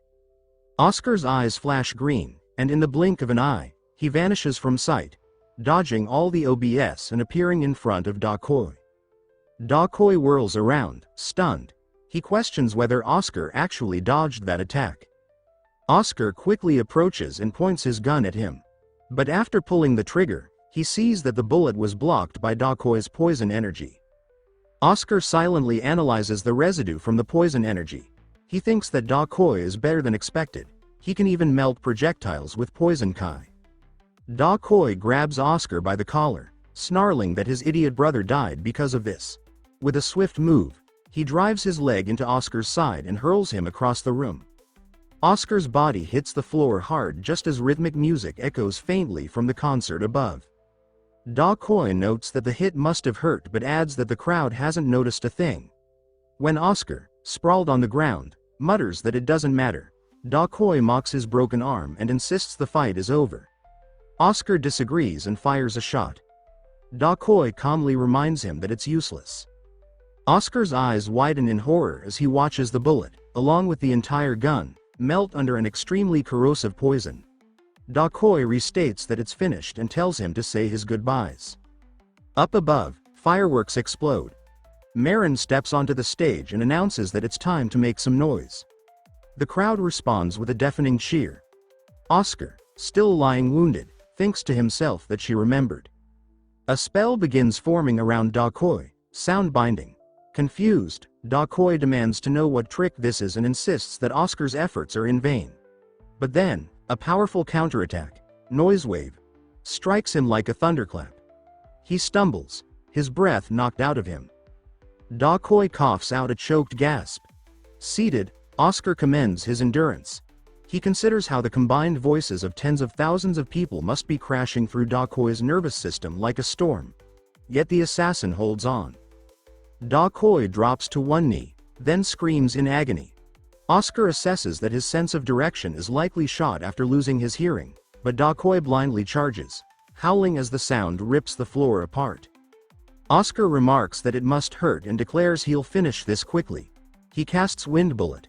The force slams into Da Koi, who groans and collapses. Both fighters hit the floor. Oscar exhales in relief, thinking that it's a good thing Maren followed through. He recalls the night of rehearsal when he told her there was only one thing to remember: if she heard 2 gunshots, launch fireworks and trigger the loudest audience response possible. Maren had said that was easy and asked if that was really all he needed. He told her it was. Now, hearing the roars and seeing the sky light up, he feels reassured. This, he thinks, is the work of a true professional, and calls Da Koi an amateur. 3 days later, Maren reclines on a couch, asking if he's really okay or just acting tough. Oscar brushes it off and asks why he'd fake it. He notes that she even summoned a high-level priest for him recovery and says he got better fast thanks to that. Maren mutters that she'd feel guilty if he died. He was on death's door. He scoffs at the downplay, clicking his tongue. Maren claps once and reminds Evelyn they should handle payment. Oscar stiffens, surprised at Evelyn's sudden appearance. Maren announces that the total is 1.1 million bells, explaining that she added an extra 100,000 as thanks. Without Oscar, she says, she wouldn't have even gotten the chance to receive the elixir from the Emperor. Oscar responds that it was only possible because of her willpower, and thanks her in return. He assures her that her father will recover. Maren sighs wistfully and agrees that it would be wonderful. She then asks if he's staying in the city, adding that she's leaving today. Oscar tells her that he still has unfinished business. She warns him to be careful, saying that Era Sweet must be furious by now, and who knows what she'll try. Oscar assures her he'll be fine, and that it's actually her who should watch her back. Maren laughs at his confidence and says it's wild, but accurate. As she gets up, she asks if he's really not going to tell her his real name. Oscar stiffens, caught off guard. She playfully clears her throat and says she knew from the beginning. She could tell by his colored contacts. Oscar asks why she hired him if she knew he was impersonating Killian. She pauses before saying that when she saw his face as she talked about saving her father, it felt like looking in a mirror. That's why she took the risk. He chuckles that Maren truly lives recklessly. Maren leans closer and demands again his real name. Oscar finally says that his name is Oscar Crushin. Maren blinks, saying the name sounds familiar. Evelyn recognizes it and exclaims that he's the genius from the White Tower who developed the antidote for the Kadena flu. Maren lights up, recalling that she saw him in the newspaper. She comments that he's too normal looking to be a genius and studies him skeptically. Oscar clicks his tongue. He adds that she seems just as average off stage too. She protests, asking what's so normal about her face, clearly offended. Oscar laughs but concedes. On the stage, she really is a star. She sighs, noting that he's good with words too. She steps forward, extends her hand, and thanks him sincerely. As they shake hands, she thinks to herself that he was the best bodyguard she's ever had. Elsewhere, in a hotel in Baron, a silver-haired woman lounges with a newspaper, humming casually. A subordinate rushes in, calling her senior.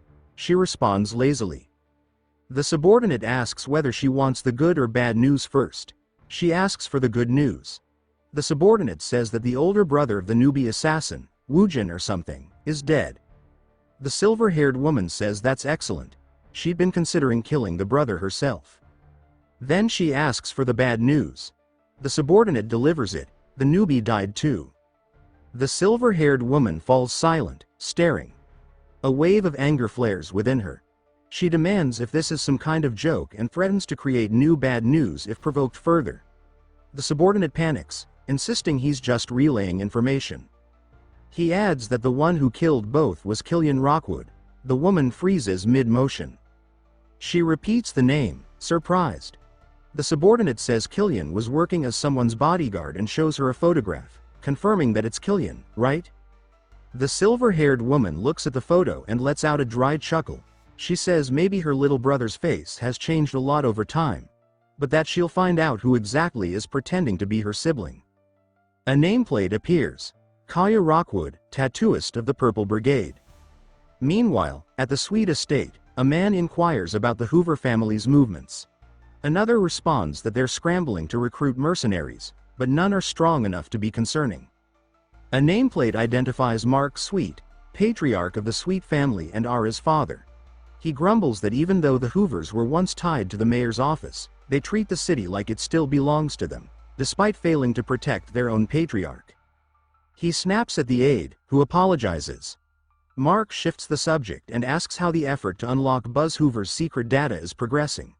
The aide says it's proceeding as instructed and mocks Buzz's son, who still hasn't broken the password enchantment.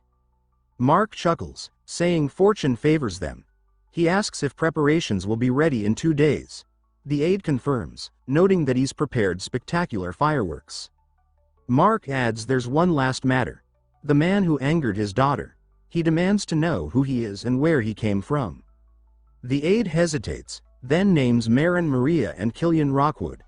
Mark tells him to leave Marin alone. She's protected as long as she's associated with the Emperor. As for Killian, he orders the aide to track his movements. He says they'll take care of him once the Hoover problem is finished. Inside, his thoughts seethe with rage. How dare someone upset his daughter in his city? Elsewhere, seated at an outdoor cafe, Killian Rockwood listens to Oscar, unaware that his sister and the mayor's vows to make them regret it deeply. Killian Rockwood thanks Oscar for wrapping up the commission. Oscar asks how his body is holding up. Killian replies that everything he damaged has pretty much healed. Oscar expresses relief and Killian hands over the commission payment, explaining that a forest warrior never takes credit for someone else's achievements. Oscar accepts with a grateful nod. Killian then asks if Oscar is headed back to the White Tower. Oscar jokes, wondering if Killian plans to drag him back if he says no. Killian assures him there's no need. He already submitted a report praising Oscar's talents. Oscar seems relieved and says he's actually going to the Blood Tower's Baron branch instead. Killian repeats the name in surprise. Oscar explains that he has someone to find and, turning to Killian, asks him to lie low for a while. Killian looks puzzled. Oscar warns that Eris Sweet, the daughter of a major political figure, might come after him for using Killian's name so much. Killian responds with a hum of acknowledgement. Killian adds there was a commission he was interested in, but considering the situation, he'll have to pass. Oscar, curious, asks what it was. Killian says it involved decrypting sensitive data, with a reward of 500,000 bells. Oscar admits that's a decent sum but says it's not worth risking his life. Killian agrees. Oscar then suggests that maybe Killian could wait and return to the White Tower with him later. Oscar chuckles, surprised at the friendly offer. Killian asks if something happened while he was gone. He says he'd like to go with him, but he has to stay in Baron longer. The commissions weren't the main reason he came. Oscar asks what is. Killian reveals he's here to catch the Forest Tribe's most notorious traitor. Killian says there are rumors that this traitor is operating in Baron, which is why he's there now, though he can't share details. Oscar wishes him luck catching the bastard and says they'll meet again at the White Tower. He holds out a fist. Killian is surprised Oscar knows the Forest Tribe's traditional gesture and says he didn't think Oscar cared enough to learn it. Oscar thinks to himself that people keep implying he used to be a terrible person. Oscar insists that not being interested isn't true, and asks if Killian won't complete the greeting. Killian does, and they bump fists. Killian promises they'll meet again soon. At dusk, Oscar walks alone, uneasy about heading to the Blood Tower. He worries that if Edna is in hiding, even their tracking magic might fall short. Blood is powerful for locating people, but dragons are elusive when they choose to disappear. Suddenly, he freezes. A pulse of energy brushes past him, level 7, maybe higher. Whoever it is, they're strong. Across the street, a heat-wreathed figure in tinted glasses watches him. A car rushes past, and just like that, the presence vanishes. Oscar stays still, alert. Elsewhere, a man walks beside Kalia Rockwood and comments that she's being too lenient with Oscar just because he's a friend of her brother's. He questions why Kalia didn't hold him responsible for killing the new recruit during the earlier encounter. Kalia shrugs it off, saying the recruit was never formally part of their group. Honestly, it's a relief a rookie didn't die at the hands of a level 4 mage. But she adds that's not the real concern right now. She asks whether, if she hid her presence completely, he could still track him. He admits probably not, even sensing her would be difficult. Kalia then wonders if any level 3 mage in Baron could find her in that state. He scoffs at the line of questioning but answers that there's likely no one in the entire continent who could manage that. She frowns slightly, saying she's had this strange feeling like she made eye contact with him earlier, but dismisses it with a laugh. The man confirms Oscar's full name, Oscar Crushen, the White Tower's genius. She grins and says she's excited to see what the future holds for someone like that. Oscar, meanwhile, looks up at the tower looming over him. He's finally arrived at the Blood Tower's barren branch. Inside, a receptionist greets him and asks what he needs. Oscar says he's looking for someone. She asks if he brought the person's blood. He confirms and follows her instructions to place it in a prepared vial in a designated room. As he prepares the sample, he recalls that even though he doesn't have real dragon blood, he created an artificial version using his own. By modifying it with Edna's data, her blood structure and magical signature, he might be able to track her. The sample goes onto the stand. The clerk thanks him but calls out before he leaves, reminding him he needs to select a tracking plan and pay up front. Oscar, caught off guard, asks if there's a charge. She affirms. This is work, after all. He thinks that 26 years ago, he used it for free 100 times, but those days are long gone. Oscar browses the options and decides to go with the continent-wide special tracking plan. He mumbles that this used to be free. The clerk raises an eyebrow, saying that the Blood Tower has never offered free services. He brings up the White Tower Master's past privileges. She asks if he's from there. He quickly lies, saying no. She sighs in relief, mentioning there's a rule to charge White Tower mages 50% more. Oscar wonders why only the White Tower gets penalized. She explains that Oscar Sage, the former master, used the special plan 108 times without paying, nearly bankrupting the Blood Tower. The elders still curse his name. She says he's apparently far worse than his reputation suggests. She thinks back to those days.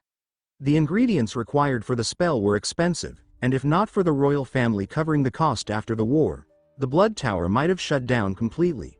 There used to be a free service for tower heads and royals, but thanks to him, that's long gone. So it was his fault, he realizes, clearing his throat and asking the price. She tells him it's 1.5 million bells. He balks at the number and asks if he can pay in installments. She says no. He negotiates. He'll pay 1.1 million now, and the rest in a few days. She agrees, but warns that if he doesn't pay the remainder, he won't get any results or a refund. Oscar accepts and signs the contract. She tells him the tracking will take 1 to 3 days. Later, Oscar stops in the hallway, then sprints to a familiar door and knocks urgently. Killian opens it and asks what's going on. Oscar, still catching his breath, says that he wants to hear more about that commission Killian mentioned.